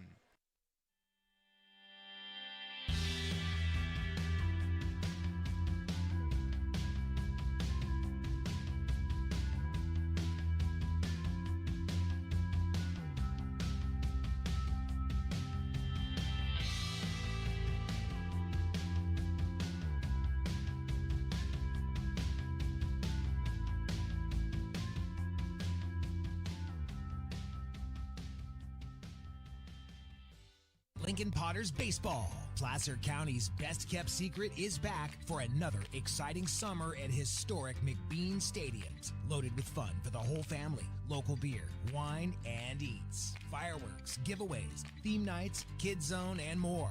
Come join in the fun and enjoy small-town baseball with Major League Entertainment. Tickets on sale now at LincolnPotters.com. Lincoln Potters Baseball. Come on out and join in the fun. Buy a personalized brick for you, your loved ones, or your business, and show everyone your commitment to Lincoln baseball. Framed and engraved by our own Lincoln High Ag program students, your brick will be featured on unique movable brick walls. Find your name in the stadium entrance for the 2024 and 2025 seasons. Then visit your brick in its permanent home inside the stadium. Bricks can be purchased here for $250. Get it now at friendsofmcbean.org. I'm Bill Spear, North Valley president of Five Star Bank.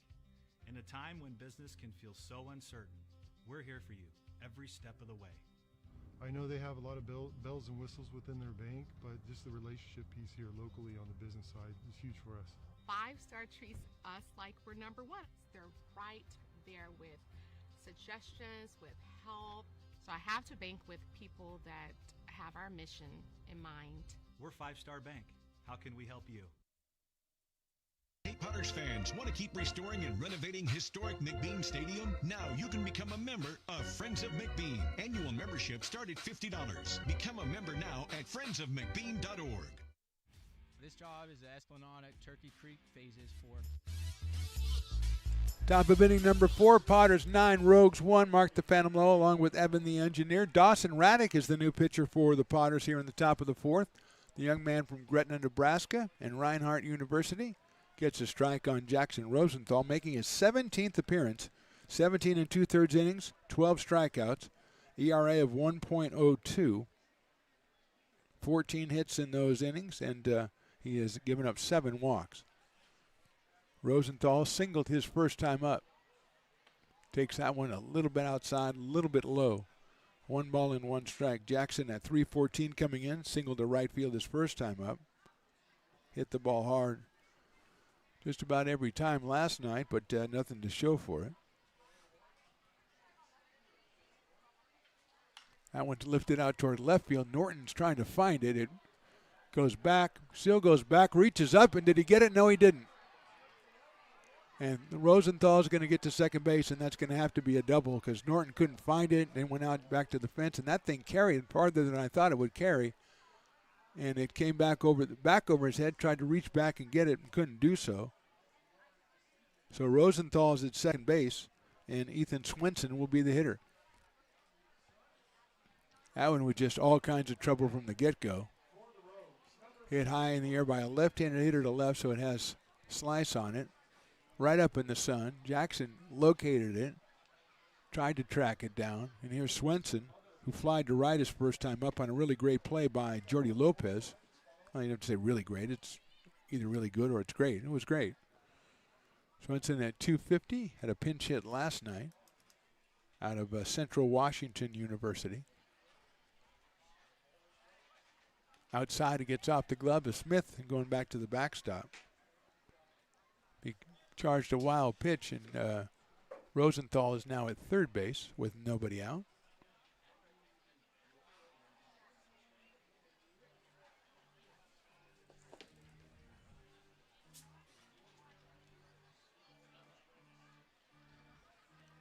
Cooper Smith and Dawson Raddick discussing matters of state probably, and also getting on the same page here in the 4th inning.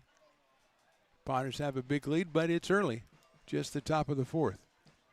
The Rogues at 11-7 and 23-10 on the year. They've got some pretty good sticks in this lineup. Swenson chops it down to first. McGraw gives ground, has it. He's going to flip it to Raddick and get him at first base. A run will score. That is Rosenthal. And Swenson is out 3-1. He'll get himself an RBI, his 3rd of the year. But the base is now clear with 1 out, and Travis Finney is the hitter. Travis, I think, is the Dueling Dogs batter today. He walked his last time up. Yes, he is, because there's the dog mixtape coming out. So Travis out of Melbourne, Australia, which makes him Evan's hero, and he goes to South Dakota State University, 5'10". The thing I noticed about him is everybody, they list their weights on this roster, and everything is in increments of 5, 175, 200, 190. He's 182. So for some reason, they either wanted to take off those 3 or add those 2 to Travis. Pops it up. McGraw calling for it, coming into foul territory. Makes the catch on the baseline for the second out. So 2 outs, no free beer, no half-price beer, but Will Salahar will come up to the plate with 2 outs.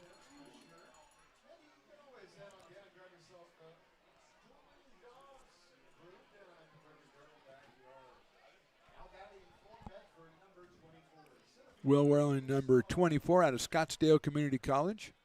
in Anthem, Arizona. The left-hander walked his first time up as well. 279 for Will on the season. And he'll take what I thought was a strike, and it is a strike. Got some confirmation right there, 0-1.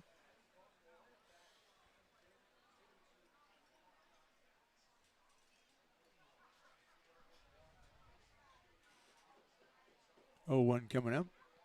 That's low and outside.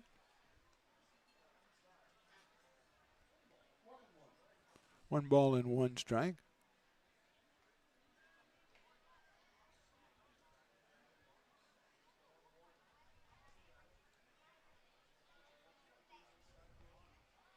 Swing and a miss. 1 ball, 2 strikes. Dawson Raddick relieving Gouffron, who went 3 innings, gave up 4 hits, 1 run. It was earned. He walked 2 and he struck out 2.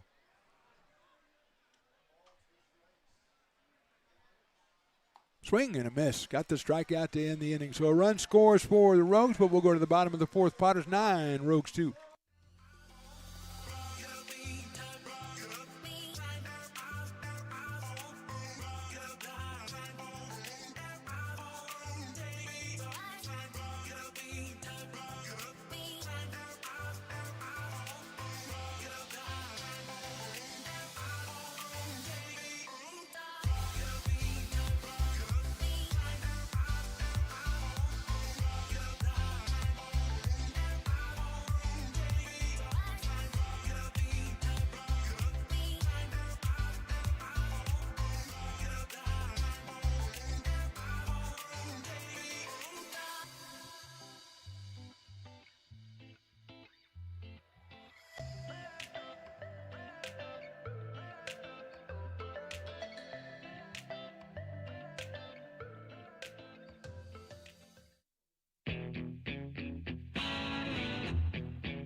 Hey, baseball fans, you may have noticed our scoreboard goes out from time to time. You can help us get a new one. Give $20 and get a chance at winning 2 tickets to some of the region's biggest events, like the Outlaw Festival with Willie Nelson, Bob Dylan, and John Mellencamp, a Sacramento Kings game, or Ringling Brothers Circus. All proceeds benefit the Big Swing Capital Campaign. You can buy now at friendsofmcbean.org.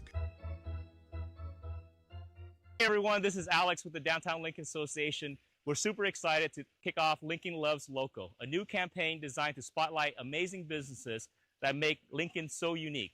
We partnered with Dalila from UN Social Agency to create short, high-quality videos that help. Bottom of the 4th, Eric Hernandez back out on the mound for the Medford Rogues. He came on to finish the 3rd inning for Lorenzo Liu. Liu's final numbers, 2/3 of an inning, 3 runs, all earned, 4 walks. And here is Perrin Bland to start us off. Hernandez came in, gave up the base hit to McGraw, then struck out Shane Miller.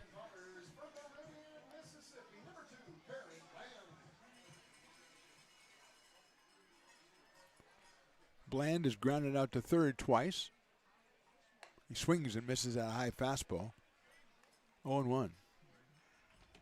Cooper Smith and Jackson Norton to follow Perrin.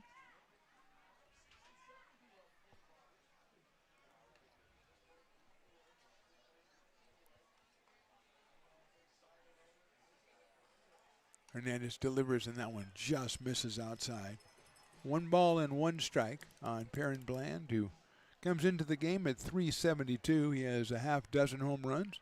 He's driven in 33, which is now tied for second as Ty McGraw has got 3 runs batted in tonight to give him 33. Bland swings and misses at an off-speed pitch, 1-2. Chris Ortiz behind the plate, Sanchez at 3rd, Macy at short, Finney at 2nd, and Flores over at 1st. Walsh in right, Salahar center, and Rosenthal in left field for the Medford Rogues. As we enter the bottom of the 4th inning. Bland hits it out toward right field. Going back is Walsh. He's got room. He'll make the running catch, going towards the foul line for the first out here in the fourth inning. So Bland keeps it away from the third baseman, but the right fielder is no kinder to him. One out in Cooper Smith, who's grounded out to second twice. Out of Utah Tech University in Coeur d'Alene, Idaho, Mr. Cooper Smith comes in at .317. He's driven in 13 runs. No home runs as of yet for Cooper Smith.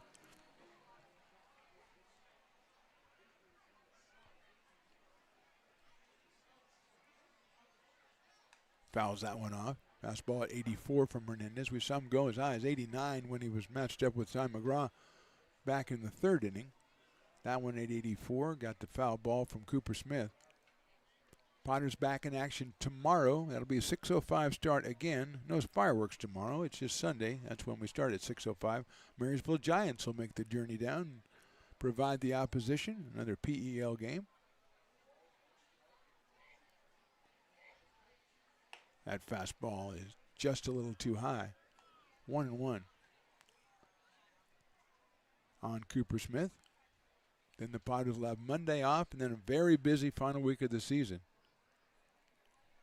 2 against the Prune Packers and the Mudcats. A day off Friday and then the West Coast Kings. Check swing on the breaking ball and it's down low. So 4 big games in those last 5 days.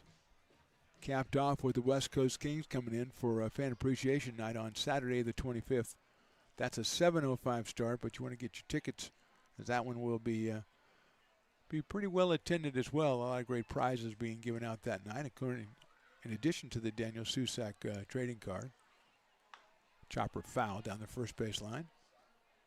And I believe Willie said that a couple of autograph ones are going to be slipped in there somewhere in the pile, so that is certainly something to check out. 2-2 now on Cooper Smith. Shadows still on the infield. Almost have overtaken the infield. Outfield, especially left field, still open. 2 being influenced by the sun and its rays. Here's Hernandez with a 2-2. And that is called strike 3. His second strikeout, both of the called third strike variety. 2 outs quickly here in the fourth, and Jackson Norton coming to the plate. Norton has struck out and walked. Scored a run back in the third. Potters with 2 in the first, 4 in the second, and 3 in the third.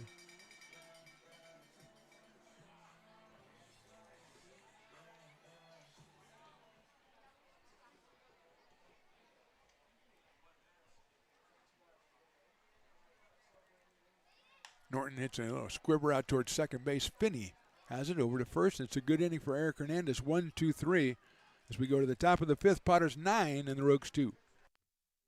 Lincoln provides all the charm of a small town, yet still provides access to excellent local medical care.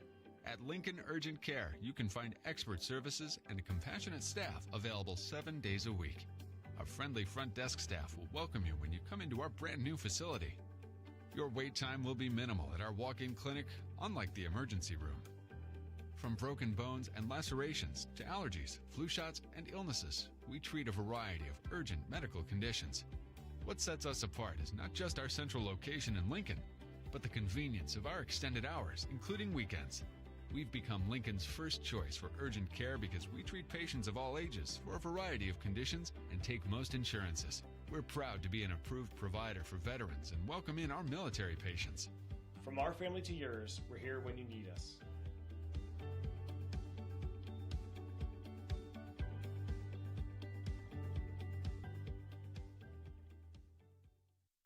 Potters fans, want to keep restoring and renovating historic McBean Stadium? Now you can become a member of Friends of McBean. Annual membership start at $50. Become a member now at friendsofmcbean.org. This job is the Esplanade at Turkey Creek phases 4 and 5. Our scope of work for this project is full scope, so we've got all the underground, all the joint trench, and all the top side included with it.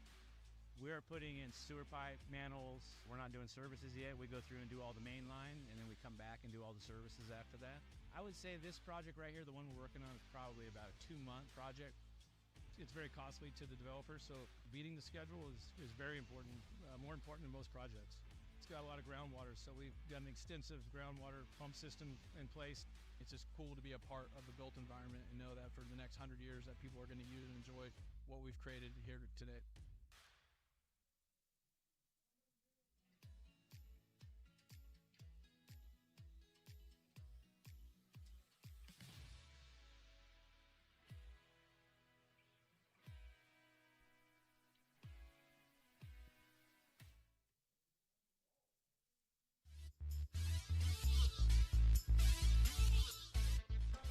Top of inning number 5, C.J. Riccardi is the new pitcher for the Potters out of Orangevale, California. He has made one appearance and had a 1-2-3 inning in that appearance with 2 strikeouts.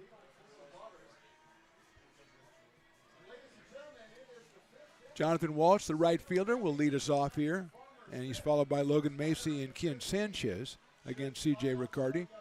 Farmer's fifth, which means the first batter, who is Jonathan Walsh, will be mixing out anywhere, shape, or form. It will be half off Farmers Brewing Products down at the Brick and Barrel Backyard Bar and Grill. And our buddy Curtis the Beer Man and his ever-loving spouse Carmen. But they got to get the first guy out first as Walsh comes up here with a single and a ground out. And he lifts that one high up on the infield. The second baseman calling. Now it's the third baseman, Guanzon, calls everybody off and makes the catch. And that means Farmers is half off. One out. And that'll bring up Macy, who has struck out and singled. Macy struck out looking in the first, singled and scored in the third. 282 on the season for Logan out of Cumberland University, his hometown, Culver, Oregon. Riccardi delivers a strike. 87 from CJ out of Harding University by way of Orangevale, California. 0-1 with Ken Sanchez, the number 3 hitter on deck. That one misses down low. 1 ball and 1 strike. Potters trying to get their 7th straight win on the season.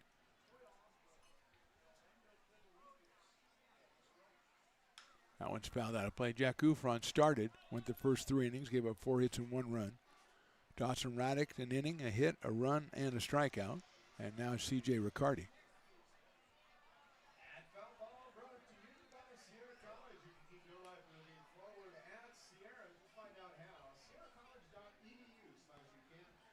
Macy has 2 home runs on the summer. He's driven in 11 and takes that one high.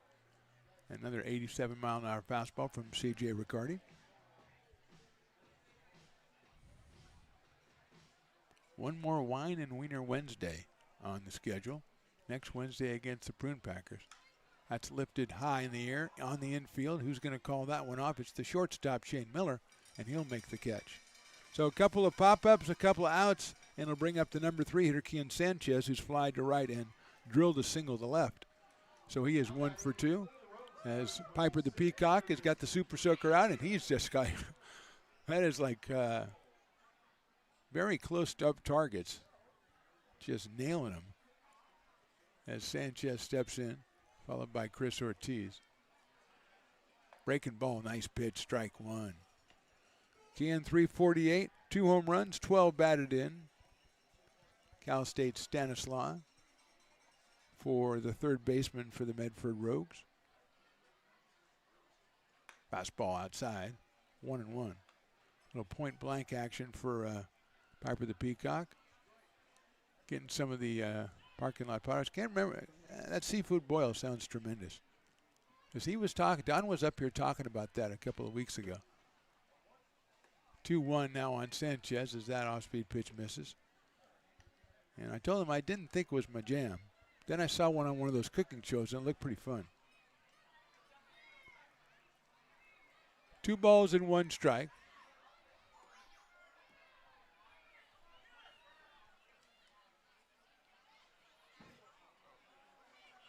That one is inside for a ball, 3-1. It's kind of hard to see when you have 2 big guys walking up the stairs, both carrying Fat Cat giant hot dogs. I'm trying to dodge them so I can see past them. 3-1 on Sanchez. at strike 2. And Kean knew it. 86 from Riccardi as he has brought the count full at 3-2. Now Piper's just like stalking people with the soaker. Breaking ball swung on and missed. CJ does it again. A 1-2-3 inning for the right-hander from Orange Vale. We'll go to the bottom of the 5th. Potters on top 9-2.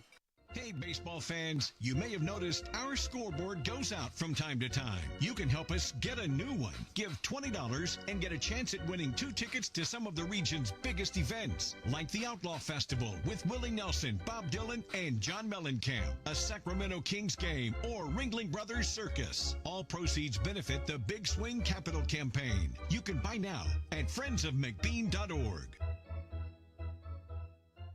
Hey everyone, this is Alex with the Downtown Lincoln Association. We're super excited to kick off Lincoln Loves Local, a new campaign designed to spotlight amazing businesses that make Lincoln so unique. We partnered with Dalila from UN Social Agency to create short, high-quality videos that help boost your visibility and reach right here in the Lincoln community. Each video will be shared on DLA's social media and newsletter, making it easy for locals to discover and support your business. So let's celebrate what makes Lincoln special together. Lincoln provides all the charm of a small town, yet still provides access to excellent local medical care. At Lincoln Urgent Care, you can find expert services and a compassionate staff available 7 days a week. Our friendly front desk staff will welcome you when you come into our brand new facility. Your wait time will be minimal at our walk-in clinic, unlike the emergency room. From broken bones and lacerations to allergies, flu shots, and illnesses, we treat a variety of urgent medical conditions. What sets us apart is not just our central location in Lincoln, but the convenience of our extended hours, including weekends. We've become Lincoln's first choice for urgent care because we treat patients of all ages for a variety of conditions and take most insurances. We're proud to be an approved provider for veterans and welcome in our military patients.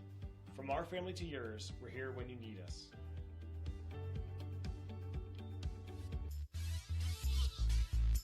Bottom of inning number 5, 9-2 Potters.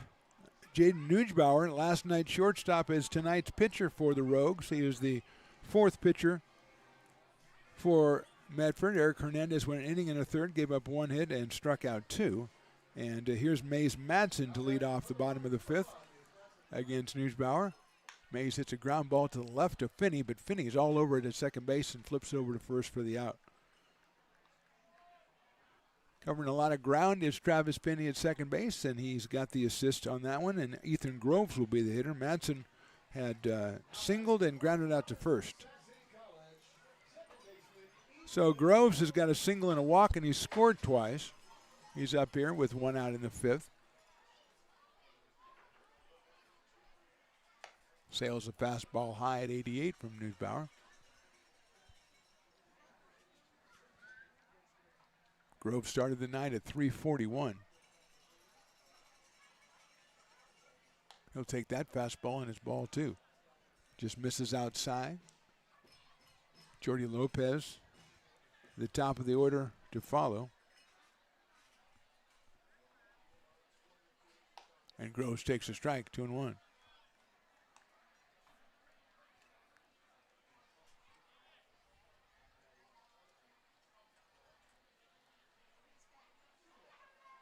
Takes that one low and inside. So Groves 3 balls and 1 strike, 1 out here in the 5th inning. McBean Stadium in lovely Lincoln, California. Sun still touching left field. It's mostly in center now, actually, it seems like. Looking at Salahar out there. 3-1 coming up to Ethan. Hits it high in the air to right center field. Giving chase is a couple of guys, but it won't get there. Groves is at second. He's thinking about 3. The throw comes in. It's cut off, and they won't even be, well, they do throw it, but it's in the ground. And Groves has himself a triple. Ethan Groves stays hot. That is the 6th hit for the Potters. And with 1 out, they've got a runner at third. Here in the bottom of the 5th, and Jordy Lopez, who has singled, and walked, and scored 3 times, and driven in a run, comes to the plate. Groves now with a triple, a single, and a walk. He has scored twice. Lopez came in at .451. He's 2 for 2 with a walk, 3 scored and 1 driven in. Gives him 37. He takes the ball down low. Infield is in for the Rogues as they are down 9-2 here in the 5th.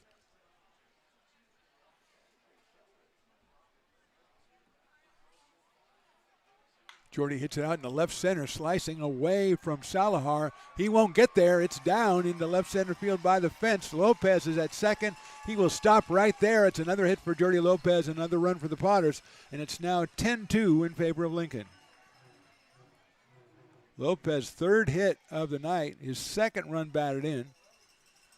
That ball was just tailing away from Salahar in center field. And here is Ian Guanzon. Triple, a single, and a walk for Ian. He's having to do something to keep up with Jordy Lopez. Between the two of them, they've got 5 hits and 2 walks. They've been on base 7 times and scored 5 runs. So Ian steps in here, came in with a .364 average. That's a little bit higher now and has picked up RBI number 15 back in the first inning when he tripled in a run. Fastball misses outside, 1-0. 88 from Neusbauer. So good zip on the ball from the shortstop.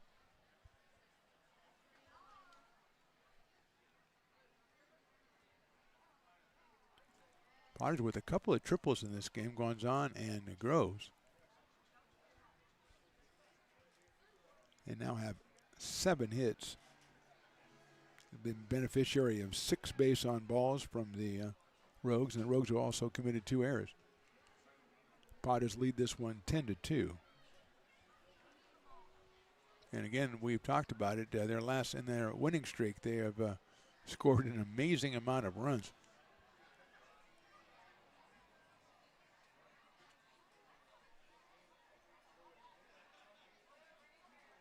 Neusbauer gets the sign. 1-0 coming up to Ian. Lopez has a tremendous lead at second base. Guanzon fouls it off. Might have bounced off the umpire there. So we'll take a second to get things calibrated, and it'll be 1-1 on Guanzon.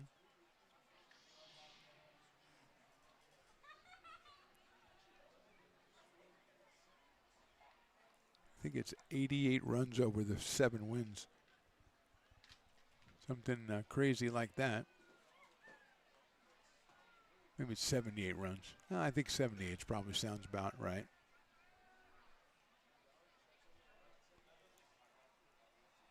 Here's the pitch. Ian takes down low.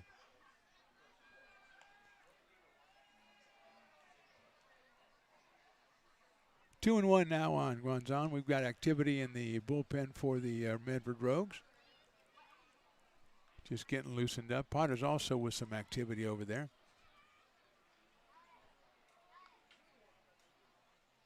Ian hits it sharply, but right at the shortstop, backhanded by Macy. Throws it in the dirt, handled it first by Flores. Big hop right there from Macy. And Guanzon is retired 6-3 for his second out. And Lopez has to stay at second base, the ball right in front of him. And here's Ty McGraw, who's grounded out in the first inning, been hit by a pitch and had a 2-run single. He's got 3 runs batted on the night. He is 1 for 2. He now has 33 RBI. And he steps in here with Lopez at second base. And 2 outs here in the 5th.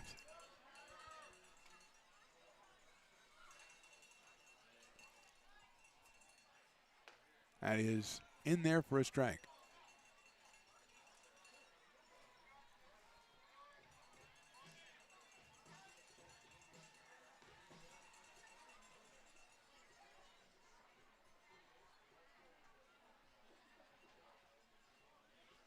There goes Lopez.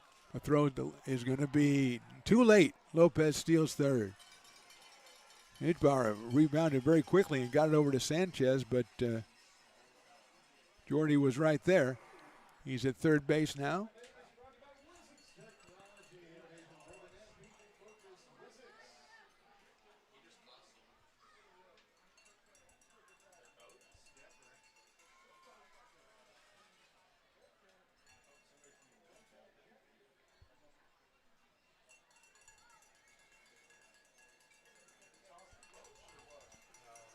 Got Something going on in the bullpen for the Rogues. I think they just have too many. Oh, they have a guy in shorts on the field, and I don't think the umpire is going to take to that at all. Do we have an ejection yet, Evan? Number 40. Wyatt Green is number 40.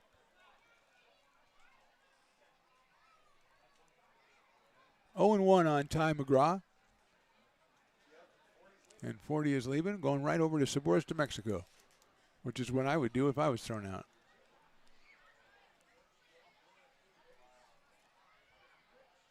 Outside to Ty McGraw.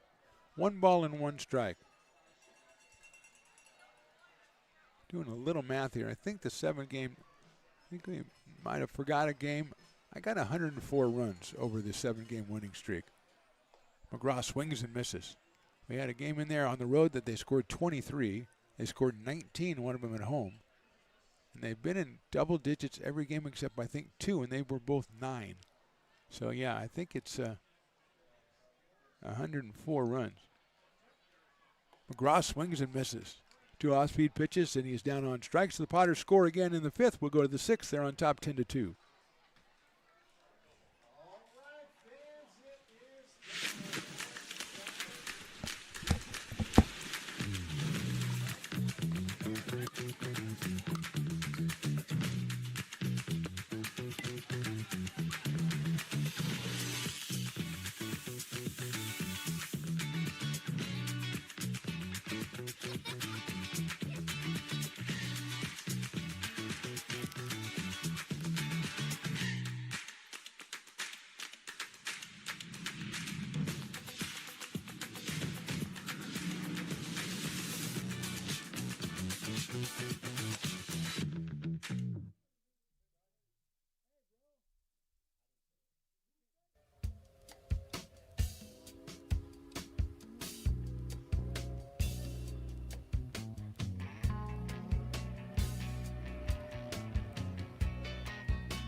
Lincoln Potters Baseball. Placer County's best kept secret is back for another exciting summer at historic McBean Stadiums. Loaded with fun for the whole family, local beer, wine, and eats. Fireworks, giveaways, theme nights, kids zone, and more. Come join in the fun and enjoy small town baseball with Major League Entertainment. Tickets on sale now at LincolnPotters.com. Lincoln Potters Baseball. Come on out and join in the fun. Top of inning number 6. Potters lead at 10-2. It's Jacob Gergen on the mound for the Potters out of Albuquerque, New Mexico, and the University of New Mexico. At least I think it's the University of New Mexico. Yes, of course it is. What am I thinking? Chris Ortiz is going to lead us off. We got the skinny on the ejection.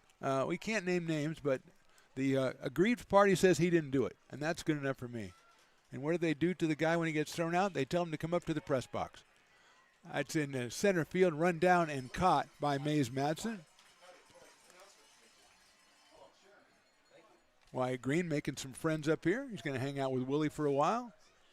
And he maintains he did not do it, but he's not revealing this who actually was responsible. It was a comment that was made, and it made Evan blush. So we know it was pretty strong. So Kyle Pedersen is in behind the plate as Flores comes to the plate. That means that when Kyle comes to oh my gosh, that's why Evan's so happy. Hit sharply out to shortstop. Miller gets it to his left. On the run, throws to first, and Ty McGraw picks it clean for the second out. A good play at both ends for the Potters there. 2 outs. Quickly, here's Flores hit that ball pretty hard. Came off the bat at 101. Miller made the swipe and made the throw. And here's Jackson Rosenthal, who has singled and doubled.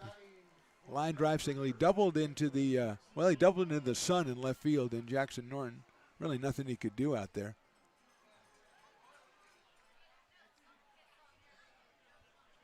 So here's Rosenthal against Gergen, and Jacob delivers down low.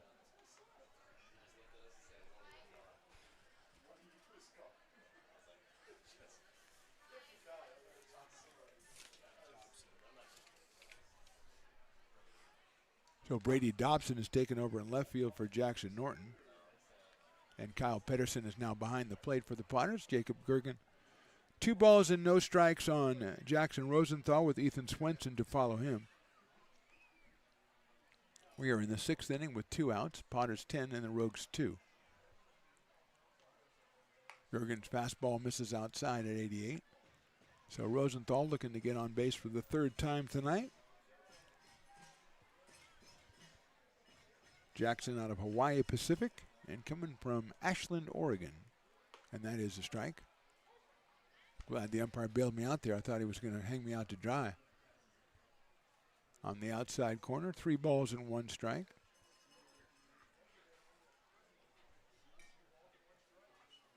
That one is ball 4 and a little bit too low. And Rosenthal is on base for the 3rd time. That is the 3rd walk given up by the Potters pitchers, and it'll bring up Ethan Swenson. The big DH is fly to right and grounded to first. He did get the RBI for the ground out back in the 4th inning. Came on last night as a pinch hitter and smoked a base hit, so he is 1 for 3 in the series. .250 on the year for Ethan, 6'7" out of Central Washington University. Wearing number 51. As Rosenthal has a short lead over at first. Gergen delivers a breaking ball, swung on and missed. 0-1, outfield to straightaway and deep for Swenson. He's followed by Travis Finney, the second baseman tonight.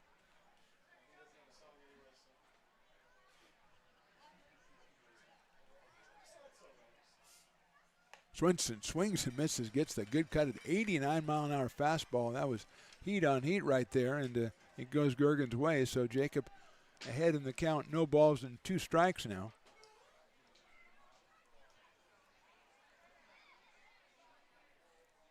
Again, Rosenthal with the short lead. Fastball is high. Swenson lays off that one. I think he was anticipating a waste pitch in some way, shape, or form. So it runs the count to 1-2.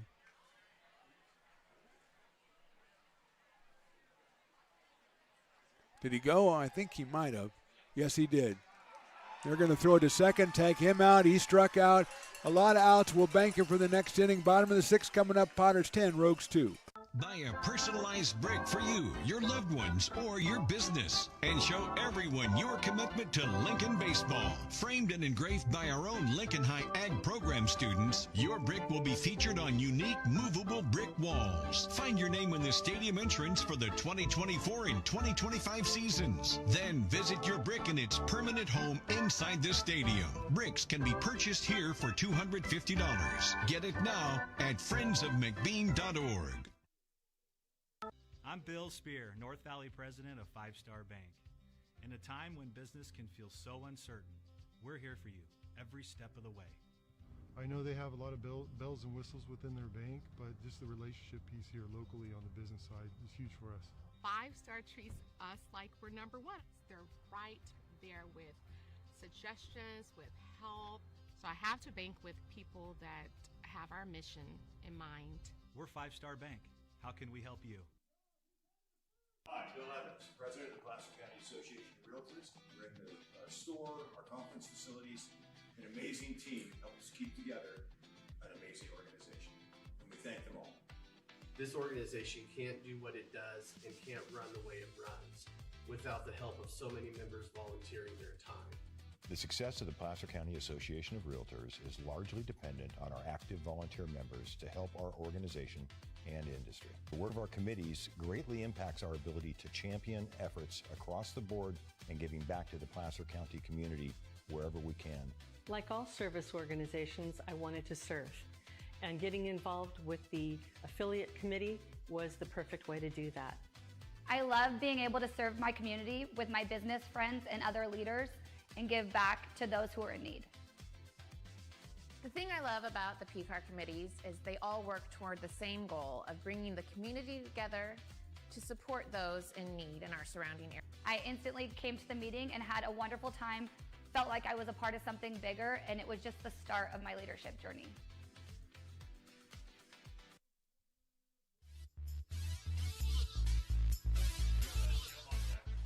New pitcher for the Rogues, Matt Ibrahim, out of Biola University. He is the fifth pitcher. Shane Miller will start us off. It looks like Aiden Diome has come out on deck to bat for Perrin Bland.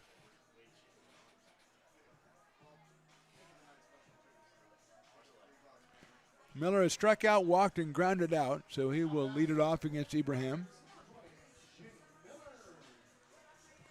Matt out of Spring Valley, California, against Shane Miller out of Gilbert, Arizona.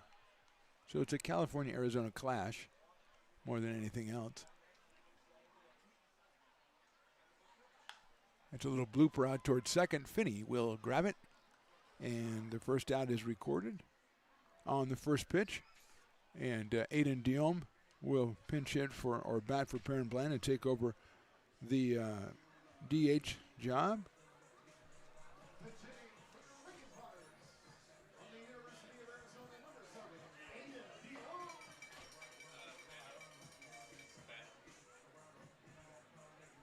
So Diome out of Roseville, California,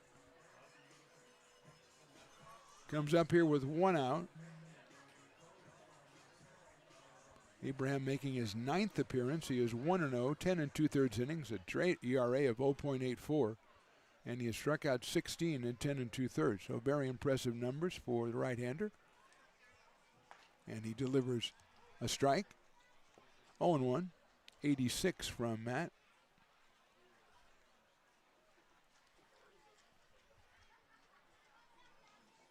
Diome from West Park High School in Roseville, a returning Potter. Fouls that one off, so it's 0-2 quickly on Aiden Diome. Cooper Smith is scheduled next.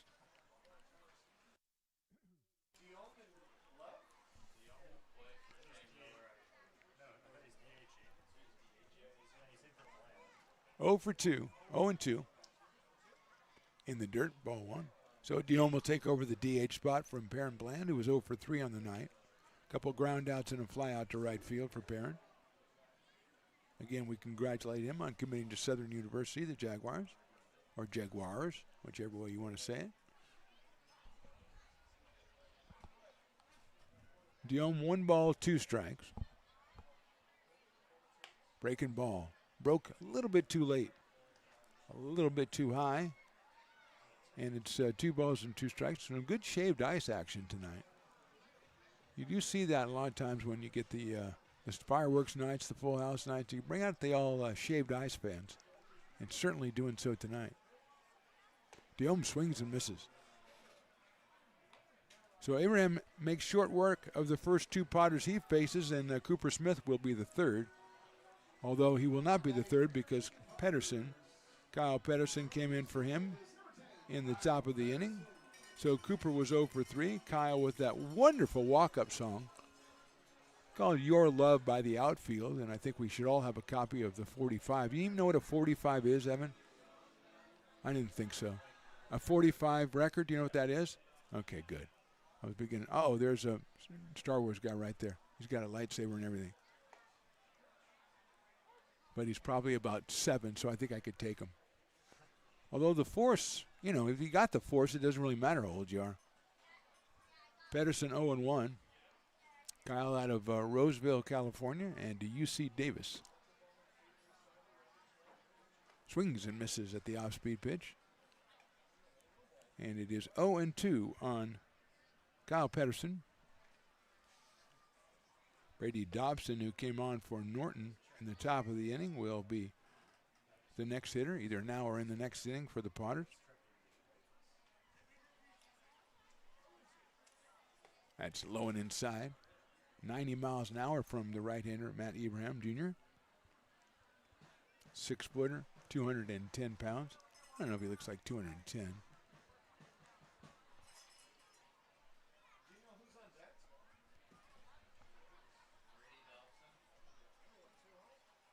And that's in the dirt as well. 2-2. Chris Ortiz has really been earning his money today as he's had to block pitch after pitch, especially in the early innings. And it is a 2-ball, 2-strike count now on Kyle.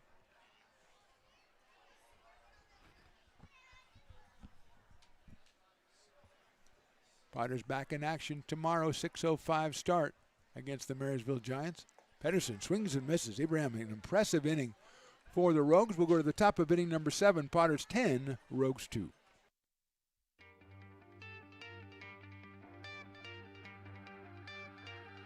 Gooseport Public House. We have sports on 10 big screen TVs, 23 beer taps with classics and crafts, a full bar with creative craft mixed drinks, live music, and most importantly, great fresh food. In downtown Roseville off Vernon Street, only 15 minutes from the ballpark. See ya at Gooseport.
Top of inning number 7.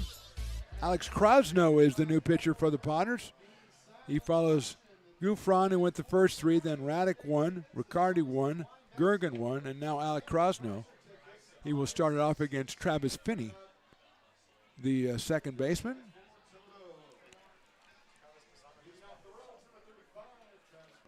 He has walked and popped out to first.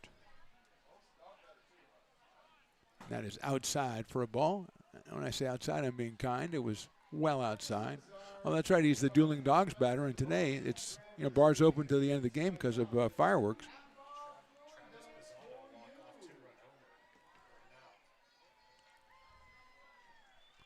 Evan is a big fan of Travis Pisano. Had a 2-run homer, and he's a teammate of Travis Finney, so that's gonna okay. So if a guy's from another country, you're just going to be their fan. I mean, well, of course it's cool to go from Australia. What is the state most like Australia? I'd say South Dakota, wouldn't you? Okay. It's a big one, though. It's a big island. That is in there. Call strike 2. 2-2 on. Almost said Bassano, Travis Finney. Again, I don't know why he is not in the 5-pound increments on the roster. Everybody else is like even 5 pounds. He's 182.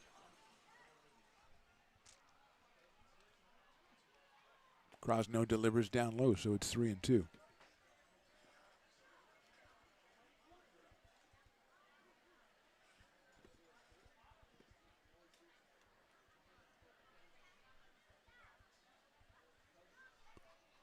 Three balls, 2 strikes. That is outside, ball 4. Second walk drawn by Travis Finney.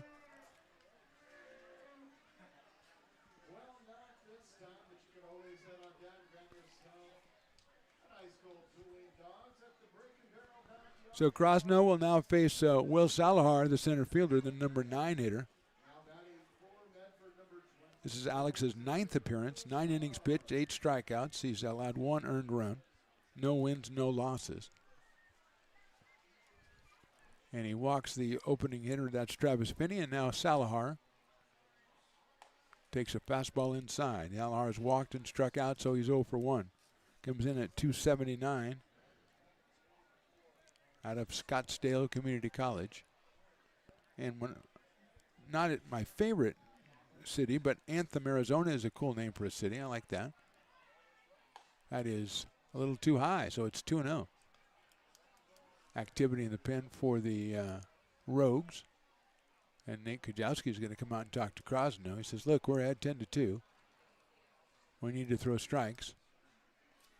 And Alex says, I know that. I'm trying to. It was interesting talking to Drew Brown, yesterday's player of the game, after the game, and he said when Nate came out, he gave him a constructive suggestion as far as altering his delivery, because Drew said he was not as sharp as he usually is. He came to the team at the start of the season and wanted to cut down his walks and increase in strikeouts, and it's exactly what he's done. And his walks have really plummeted, but last night he was just missing the spot by a little. And he said Nate came out and gave him some really good advice and helped him get through the 5 innings, allowing just 4 hits and 1 run, or actually no runs. And he had 4 relievers come on, and they didn't allow any runs either. So 2-0 on Salahar. Finney at first base. Nobody out here in the 7th. Swing and a miss on a good fastball at 92 from Alex Krosno. We've seen him air it out a little bit. He'd got, I think, to about 93 and 94 at times. But getting strikes is more important than that. Interesting talking with former Potter legend Brock Raggets, now the assistant coach, pitching coach over William Jessup. That's ball 3. And he talked about getting people at their top speed and then throttling them back 4 or 5 miles an hour, and then teaching them how to pitch at that speed and then kind of ratchet it back up to their former speed. And it makes a lot of sense. And he sounded like he knew what he was talking about, which is surprising knowing Brock. 3-1 pitch, and that's in there, strike 2 at 91 from Alex. Top of the order, that's Jonathan Walsh on deck for the Rogues, who will end their season on the road next week in Humboldt against the Crabs next weekend. Swing and a miss. Krosno comes all the way back after his talk with Nate Kujawski, gets the first out of the inning, the first strikeout for Alex, his 9th of the season. And Jonathan Walsh is scheduled to be the next hitter, but I don't think that's him.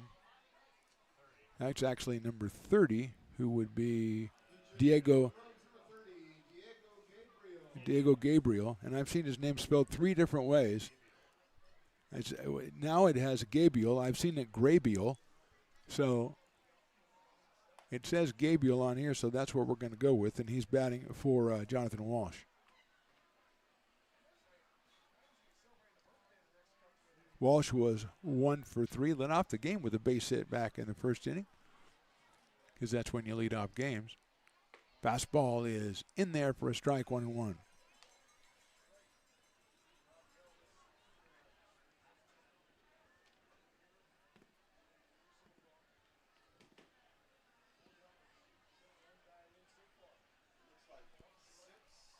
Here's the 1-1.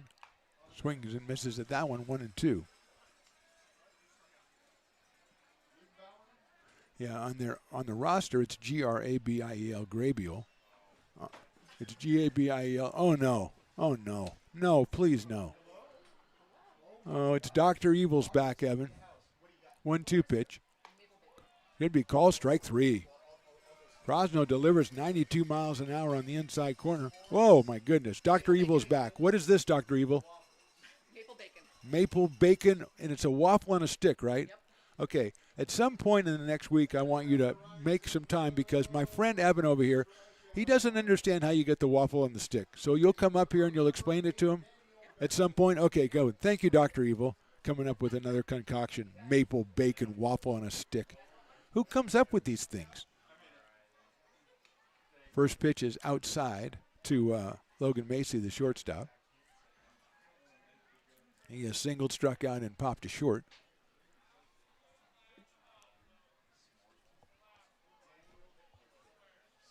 That one is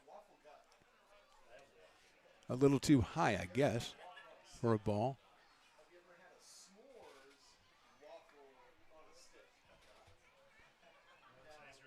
So it's 2-0. That one is in there for a strike. So that is actually a Daniel Berman who's batting for Macy. I didn't think it was Macy. So Berman is in for Logan Macy. Berman started last night, and he lifts that one out to right field. Chasing it down is Jordy Lopez into the bullpen area. He can't make the play, and it's a foul ball. That is a really tough play coming from straightaway right field right into the bullpen area, the mound out there. So he was not able to make the play, but fortunately he's okay. That's what I care about. And Berman will get another chance. You got to smell that. You got to smell that waffle on a stick, maple bacon. It's insane. Only an evil genius would come up with that. And I know you know it because when she walked in, you went, oh no. Because every time it's something crazier than the last time. 2-2 now on Berman. That one is ball 3. A little bit too high. Ken Sanchez is on deck.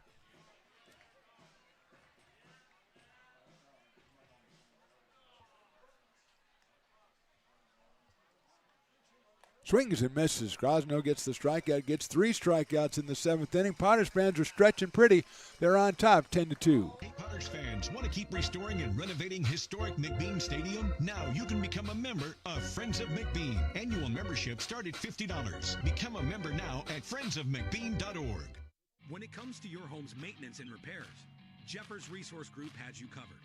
Our handyman services offer a comprehensive range of expertise, from minor carpentry to drywall, electrical and flooring for property managers, landlords, and renters alike. We ensure that every job is completed to the highest standards, so you can have peace of mind. Contact us today to discover how Jeffers Resource Group can help keep your home in top shape.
You are Laborers Rising.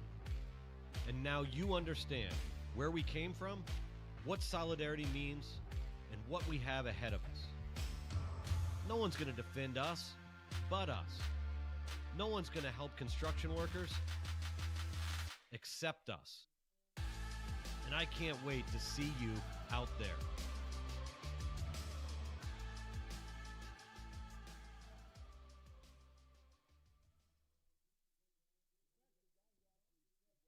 American River College is a top-tier community college sports program that provides student athletes with the opportunity to thrive both athletically and academically. ARC Athletics is currently ranked 5th in the state and 2nd in Northern California. With over 19 sports programs, our athletes compete with the region's best athletes. Our diverse and dedicated... Bottom of the 7th inning, Hayden Van Acker, the new pitcher out of Oregon Tech, in Kuna, Idaho. Kuna, Idaho. He will face Brady Dobson, And it's only the 7th inning, Evan, but I think you and I can agree that we have a real player of the game already. It is, oh, man. Here's Brady Dobson. That is a ball. Number 40, who's Wyatt Green, who was thrown out of the game, unjustly, he says. He comes up here, right? So he's hanging out with us. We're fine. Everything's good. The evil Dr. Evil brings up the waffles on a stick, a s'mores one and a maple bacon one. And the next thing I know, I turn around and Wyatt's munching down on the s'mores one. He finished it. What a guy. Wait a minute. And now he's eating. There's a pop out to Berman at shortstop for the first out of the inning. So Willie got a delivery from Zamores to Mexico. What was it today? Quesadilla, Willie? Yeah, and so Wyatt's taking a piece of that too. So the best thing he ever did was getting thrown out of the game, whether unjustly or not, because the man is going to say when they go to the after-game meal, he's going to go, "No, I'm full, you guys. I'm full." Here's Mays Madsen against Van Acker. One out in the 7th, and that one is too low for a ball, 1-0. So Wyatt is now our favorite player on the Rogues. And whenever he's pitching next, we will be tuned in, even if it means we have to listen to Brian.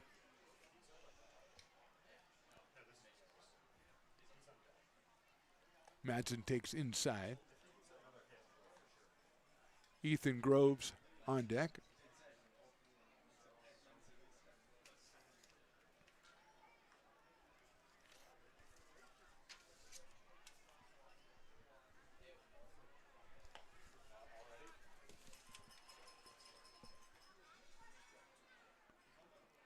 Jordy Lopez has led the way for the Potters. 3 hits and a walk. He scored 3 runs and driven in 2, so he has had a great night.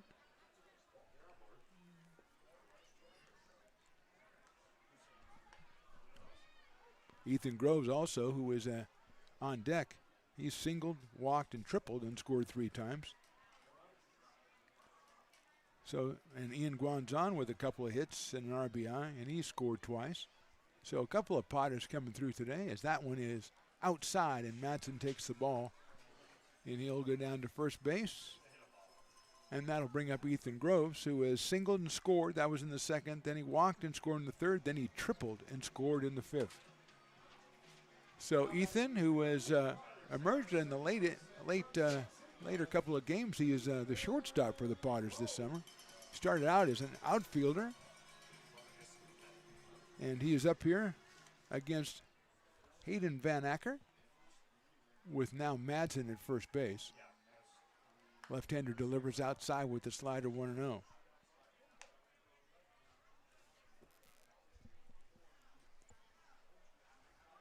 The term legend is tossed around too easily, but Wyatt Green is a legend, okay?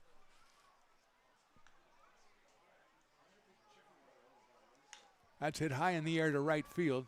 Giving ground is Gabriel. He's got room, and he'll make the catch and gun it into second to keep the runner at first. So Groves is retired for the first time tonight, and that will bring up Jordy Lopez, who singled in the 1st and scored, singled in the 2nd and scored, walked in the 3rd and scored, and doubled in the 5th. He's got 2 runs batted in. He scored 3, and he has 3 hits. Jordy came in at .451. And now has 38 runs batted in, giving him the team lead. Well, he had the team lead anyway. Van Acker delivers. It's outside with the breaking ball. 1-0.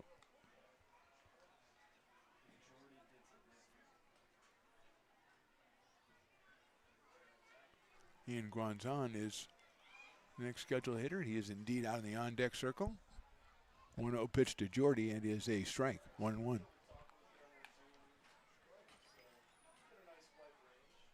It's too bad you didn't get thrown out yesterday, Wyatt, because we had chili cheese dogs up here and stuff. You would have really loved it. You want to check the menu next time you're here if you want to get thrown out.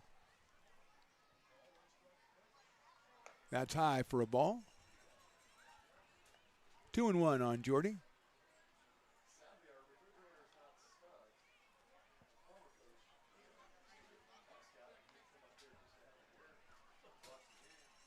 Two balls, 1 strike, 2 outs, 7th inning. Lopez swings and misses. 2-2 on Jordy.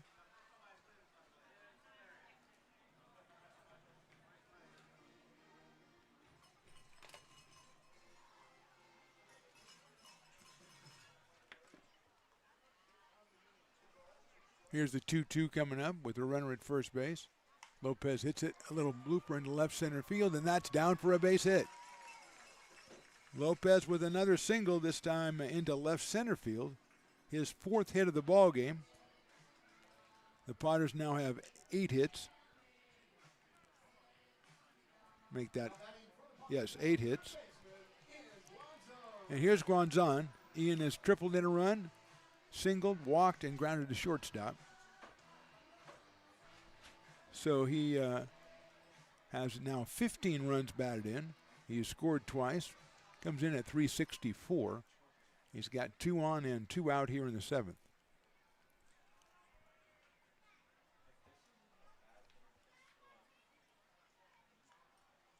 Ian takes high for a ball. 1 ball and no strikes. Ty McGraw in the on-deck circle. 2 outs here in the 7th inning. Madsen at second base. Lopez at first. A lot of speed on the bases.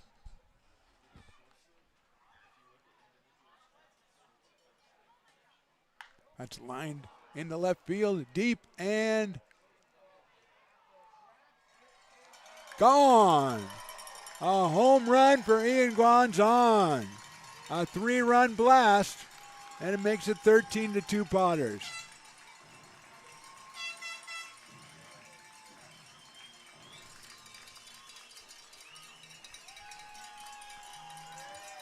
It took a while to be official, but Guanzon with his 3rd home run of the season. He now has 4 runs driven in tonight, 18 for the year. And the Potters pick up a 3 spot here in the 7th to lead 13-2. Ty McGraw coming to the plate. Usually it's Ty McGraw leaving the next guy to watch a home run celebration, but this time it's Ty to watch the celebration.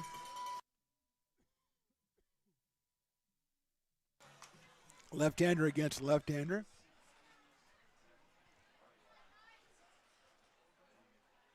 He fouls that one off down the third base line. Ty is grounded out in the first inning, had an RBI ground out. Then he's hit by a pitch, had a 2-run single and a strikeout. So he is 1 for 3. He's driven in 3 runs.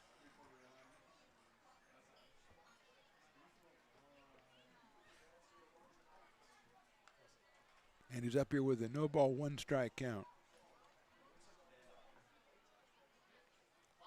Bounces back to the backstop. 1 ball and 1 strike on Ty. Shane Miller scheduled next after McGraw. Nothing that a fireworks crowd likes better than home runs, and they love 3-run home runs. That really gets them going. It gets them ready for fireworks.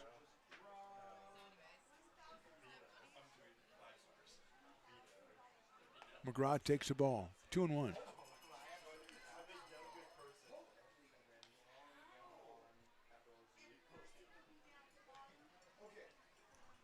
Two balls, 1 strike on McGraw.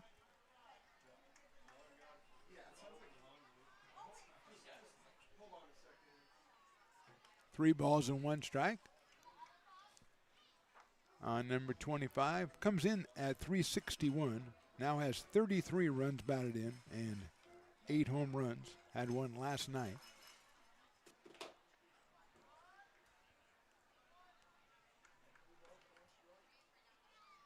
That one is on the outside corner for a strike. 3-2. Nothing he was going to do with that one if he went after it, so he just let it go.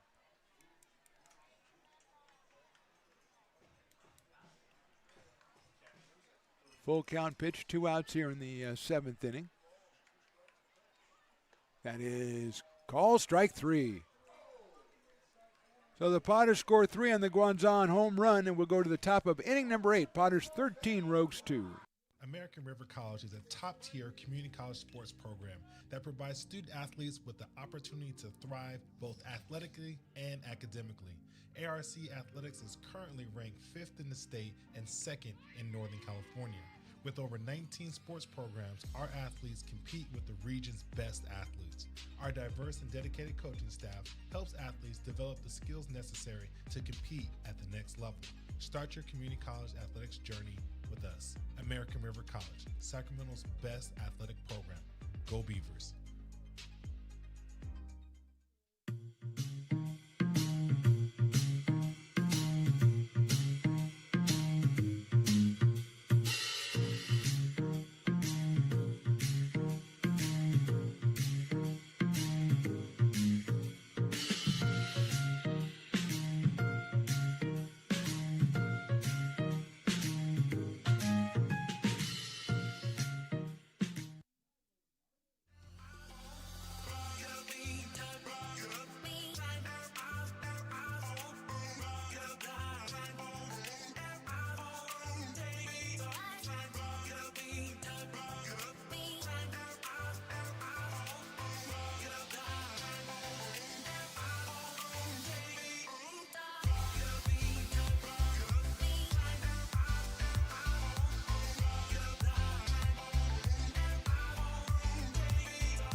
Hey, baseball fans, you may have noticed our scoreboard goes out from time. Top of the 8th inning, Potters on top 13-2. Tyler Vargas will be the pitcher. The right-hander out of Wagner University will follow Alex Krosno, who was pitched 1 inning. We walked 1 and struck out 3. So a pretty good outing for Alex. And Vargas is the 5th relief pitcher after Jack Gouffron went the first 3 innings, gave up 4 hits and a run. And he hits on the elbow of Ken Sanchez. So Sanchez will go down to first base and bring up Chris Ortiz.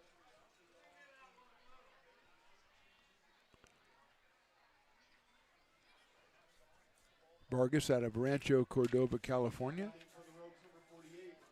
And bring up the catcher, Chris Ortiz, who has hit it to a fielder's choice, hit into a double play, and flied to center field. So 0 for 3 in this one as he comes in at .359 average out of Stanislaus. First pitch is a strike. 87 from Vargas.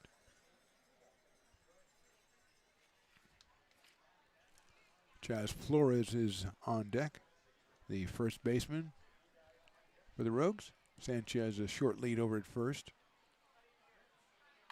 Has a chopper down to third. That's a fair ball. Miller's going to have to go to first, and he does.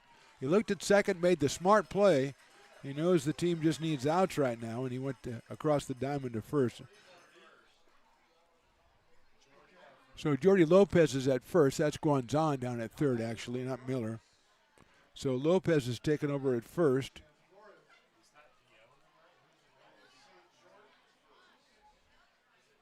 Here's Flores, who was struck out, grounded out to short twice, so he is 0 for 3. Out of Lynn Benton Community College up in Oregon. So Lopez has moved into first base. That's fouled off.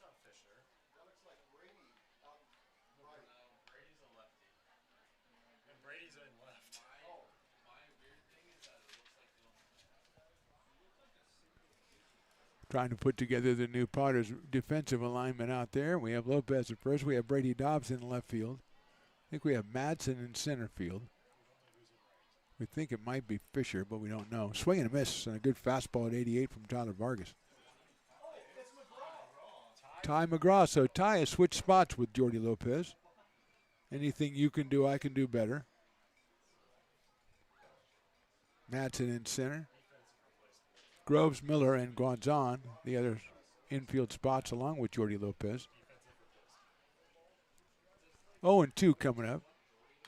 Lifted foul out of play right behind us.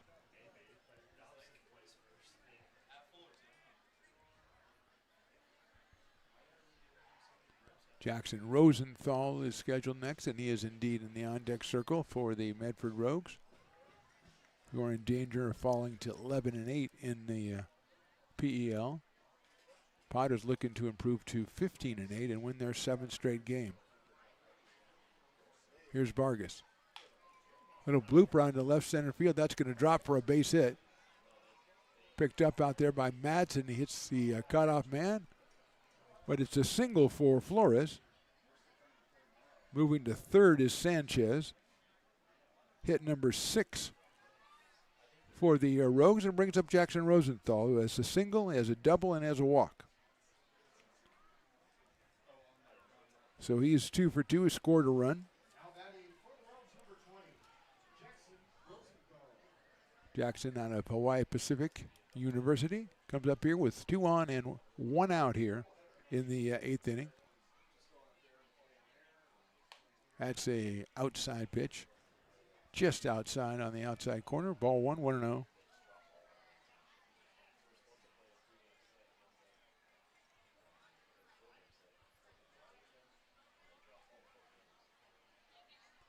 One ball, no strikes. Rosenthal takes low, 2-0. Gouffran, Radek, Riccardi, Gergen, Krosno, and now Vargas for the Potters.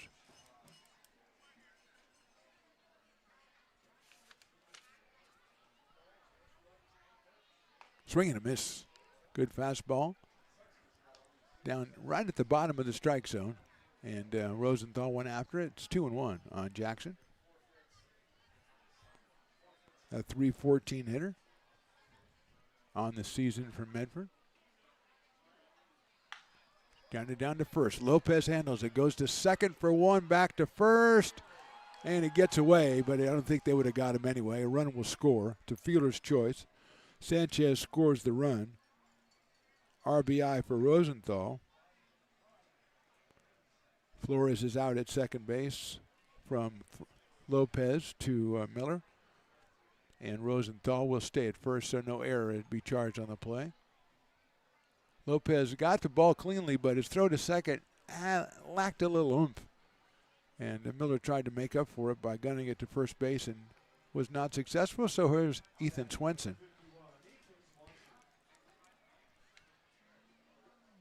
Swenson with a fly to right, an RBI ground out, and a strikeout. Vargas delivers down low for a ball.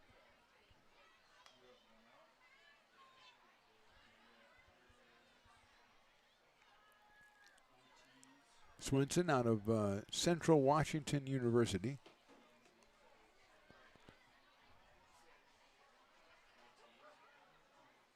Swings and misses, fouls that one at the plate. So it goes to 1-1. 6'7" is Ethan Swenson.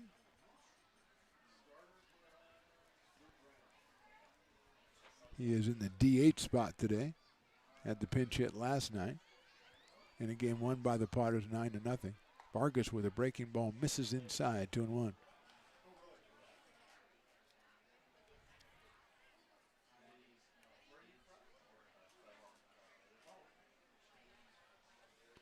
Two and one.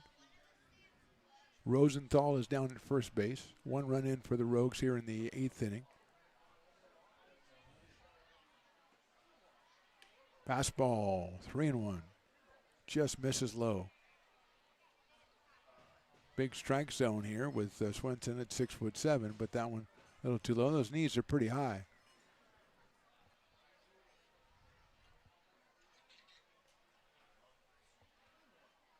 Breaking ball's hit down to third. Handled by Guanzon across the diamond to Lopez, and that'll do it. 1 run in for the Rogues in the 8th. We'll go to the bottom of inning number 8. Potters 13, Rogues 3. American River College is a top-tier community college sports program that provides student athletes with the opportunity to thrive both athletically and academically. ARC Athletics is currently ranked 5th in the state and 2nd in Northern California. With over 19 sports programs, our athletes compete with the region's best athletes. Our diverse and dedicated coaching staff helps athletes develop the skills necessary to compete at the next level.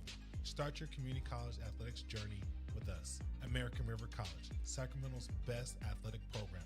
Go Beavers.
So we're in the bottom of the 8th inning. The new pitcher is Caleb Randolph for the Rogues. He will face Shane Miller, then Aiden Diome, and Kyle Pedersen.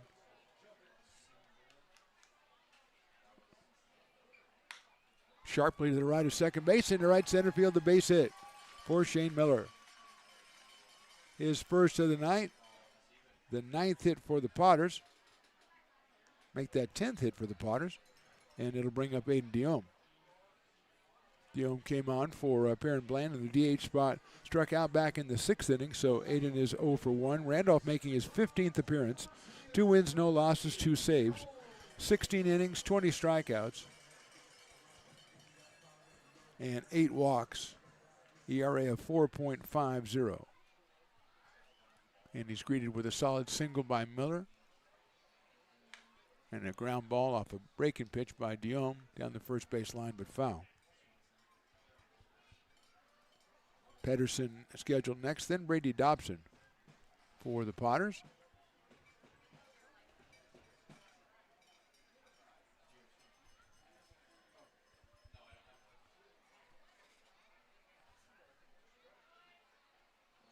Swing and a miss. That's a nice breaking pitch right there from Randolph. Caleb from Oregon Tech hails from Central Point, Oregon. He is the 7th pitcher used by the Rogues in this one. Started off with Luna and Lou Hernandez, Nujbauer. That is called strike 3.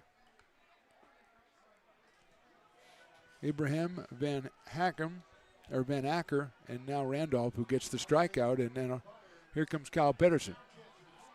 And that lovely song by the outfield that Evan enjoys so much. And so do I. Miller's still over at first base, but now 1 out in the 8th.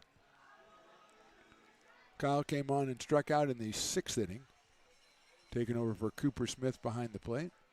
And Chris Ortiz is going to go out and speak to his pitcher, Caleb Randolph, and say, that was a really nice strikeout you had right there. That was really good. Keep doing that. I think you'll be okay. I'll talk to the people at Oregon Tech for you. If you keep striking people out, I think you'll go far over there.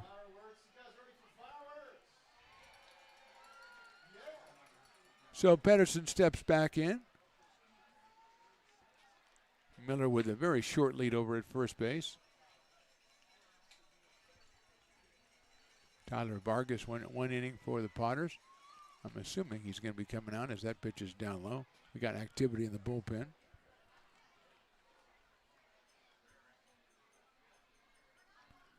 Got to commend the fans for taking advantage of that longer bar hours are open longer on fireworks nights, and it is not a fact lost on this crowd. Let's put it that way.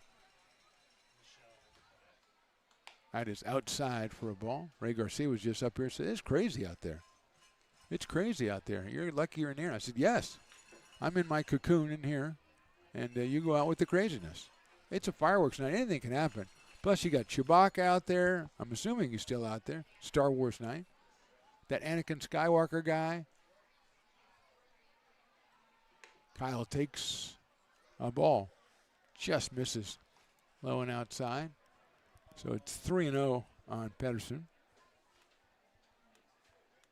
Brady Dobson follows him, then Mays Madsen.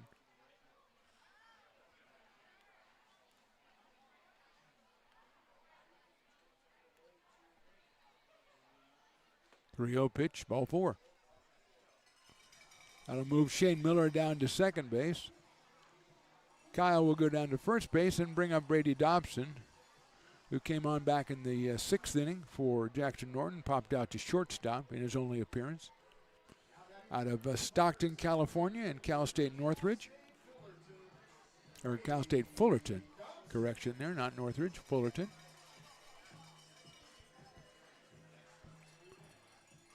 So Brady steps in with runners at first and second.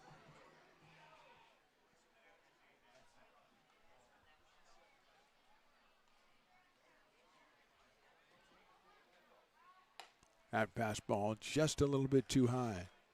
1-0.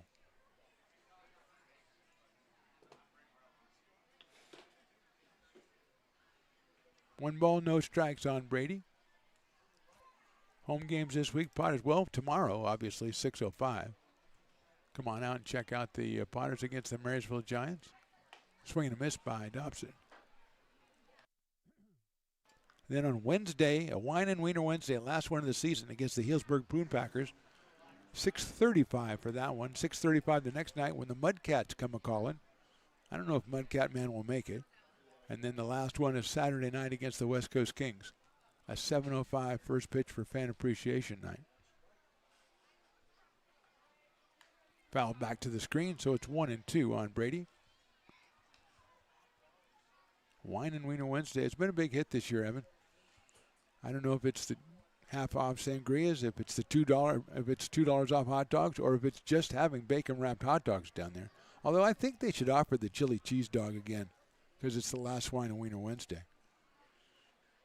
Because that was fantastic when they debuted that yesterday.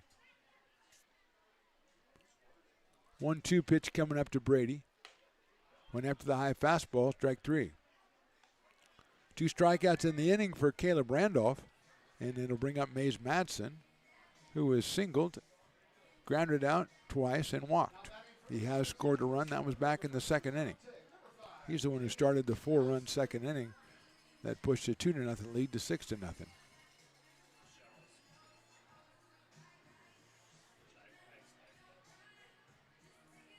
Mays 261 entering tonight.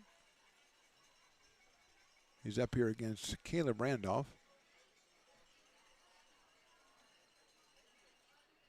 Breaking ball drops in a little bit too late. 1 ball and no strikes. These fans are showing some smarts right here. They're getting their hot dogs in the bottom of the 8th inning. That way they're going to be fine when the 9th is over, and then all of a sudden it'll be fireworks time. There'll be full bellies and stuff. That's good thinking right there. Madsen swings and misses. Randolph at 86 on that fastball. 1 ball and 1 strike on Mays from, keep forgetting if it's St. George or it's Point George, Utah. Let's go with St. George, Utah. Yeah, that sounds better. And Utah Tech University takes that one in the dirt. And Ortiz, from the 1st inning till the 8th, man, that guy is blocking the ball like crazy back there. Doesn't matter the score, he's just giving up the body. Because he's a catcher, obviously. Ethan Groves on deck. Potters have another Pitcher warming up, so we'll see another reliever in the 9th inning trying to seal the deal. 2-1 on Mays. Fouls it off down the left field line out of play, so it's 2-2. I do like fireworks nights too, because you feel the anticipation beginning to build early in the 9th inning, and people's like sensing that it's almost time. And once we get the last strike, the last strike guy's not here today. Oh boy, he's scheduling problems like crazy. Here's a 2-2 to Mays. Fouled off again. So we'll do it one more time with Mr. Madsen and Mr. Randolph. Potters with 2 in the first, 4 in the second, 3 in the third, then 1 in the fifth, and then came back with 3 on the Ian Guanzon home run in the 7th. Medford with single runs in the 3rd, 4th, and 8th. 2-2 again. That is called strike 3. Randolph strikes out 3 in his only inning of work. We'll go to the top of the 9th. Potters on top, 13-3. Hey, Potters fans, want to keep restoring and renovating historic McBean Stadium? Now you can become a member of Friends of McBean. Annual membership start at $50. Become a member now at friendsofmcbean.org. When it comes to your home's maintenance and repairs, Jeffers Resource Group has you covered. Our handyman services offer a comprehensive range of expertise, from minor carpentry to drywall, electrical and flooring for property managers, landlords, and renters alike. We ensure that every job is completed to the highest standards, so you can have peace of mind. Contact us today to discover how Jeffers Resource Group can help keep your home in top shape.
You are laborers rising. And now you understand where we came from, what solidarity means, and what we have ahead of us. No one's going to defend us but us. No one's going to help construction workers except us. And I can't wait to see you out there.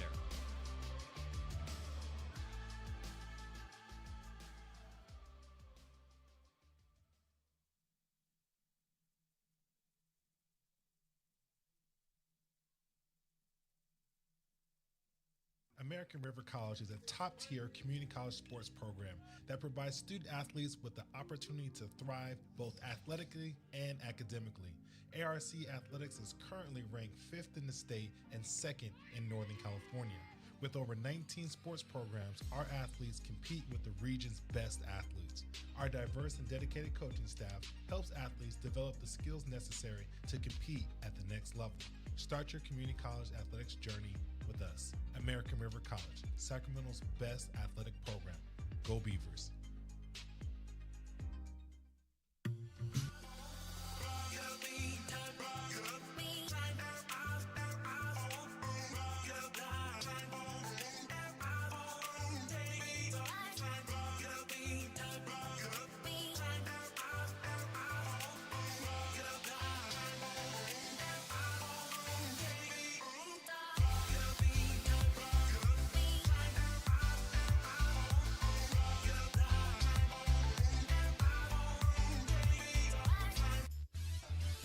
Top of the ninth inning, Potters leading this one 13-3. Matthias Michel has come on to try to seal the deal, as me and Evan call it, trying to get the seal here, making his 13th appearance. He is 0-1, 14 innings pitched. He struck out 17. He has not given up an earned run. He'll face Travis Finney to start us off, and his first pitch is high for a ball at 95 miles an hour. Finney followed by Salahar and then Gabriel.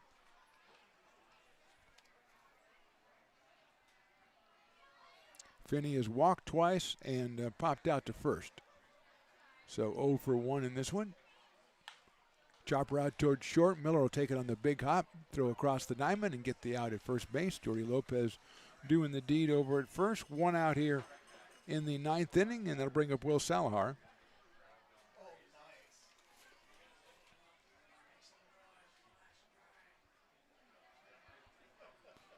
No post-game interview today of our player of the game because we have fireworks coming.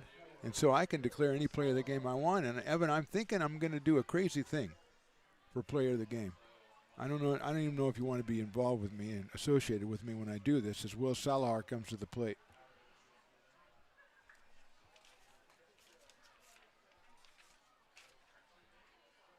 The fastball at 95 is in there for a strike.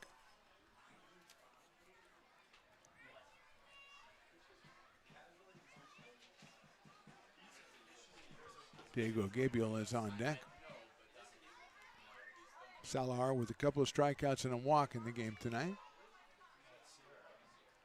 As we got that frenetic energy that comes with almost a fireworks day.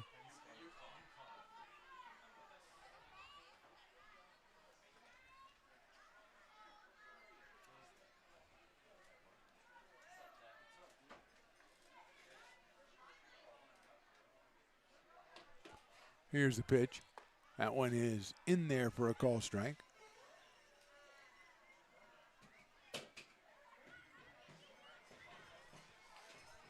One and two now on Will Salahar. Comes in at 279.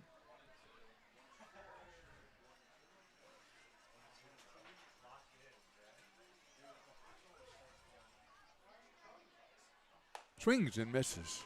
Michel gets the strikeout.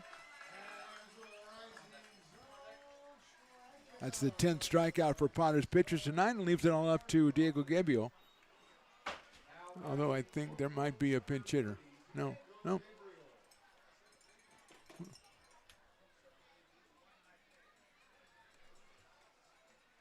So here's Gabriel. He came on in the sixth inning and struck out, so he is 0 for 1 so far.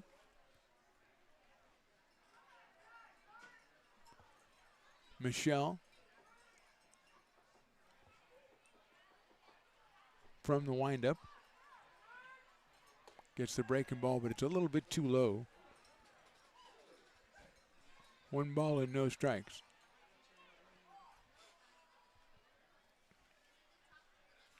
Potters with 13 runs on 11 hits. The Rogues so far with 6 hits. They've committed a couple of errors as well. Fastball just misses outside. And a little bit too low, too. And I was waiting for the umpire, trying to will the umpire to calling that a strike. Well, teleportation here or whatever you call it. But telepathy didn't work out. That one will work. There's a strike. 92 from Michel. Potters trying to nail down win number 7 in a row here. That one sails outside. They had fallen to 8-8 in league play after losing 3 of the Rogues up in Medford. And with a win tonight, they would improve that up to 15-8 and put themselves a little bit ahead of the Rogues. And also the Crabs right there too. Crabs and Rogues play next weekend.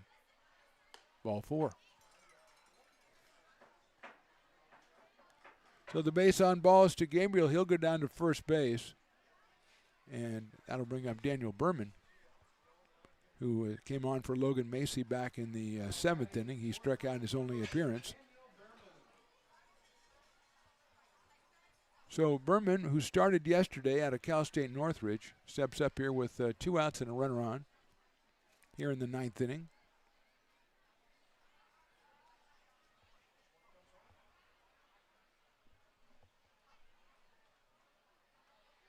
Popped up. Second baseman Groves going out. Right fielder coming in. Right fielder calls him off and makes the catch, and that's your ball game. Ty McCraw makes the catch to end the ball game. Potters with the big win. They got their 7th in a row. Our final score, Potters 13, Rogues 3, and I'm doing a crazy thing. Wyatt Green, you are the best, man. Good luck the rest of the season. Evan, I'm doing a crazy thing. I got Jordy Lopez 4 for 4, 4 runs scored and 2 runs batted in. I got Ian Guanzon 3 for 4, 3 runs scored, 4 runs batted in with a home run. I'm making them co-players of the game. That's all I can do, man. That's all I can do. Co-players of the game, Jordy Lopez and Ian Guanzon. Congratulations to the Potters on win number 7 in a row. They take this one 13-2. Reminder, we're back in action tomorrow, 6:05, when the Potters take on the Marysville Giants. For me, Mark the Phantom Low, from my buddy Evan the Engineer, we say thanks for watching. We'll see you next time.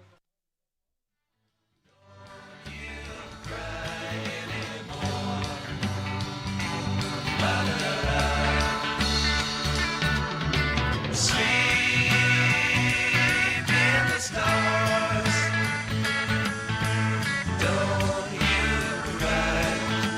Dry your eyes open. La la la la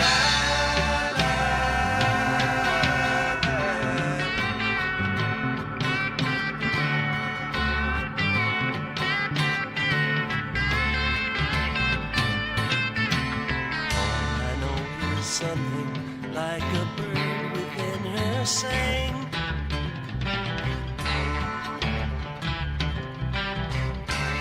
All I know, she sang a little while and then flew on.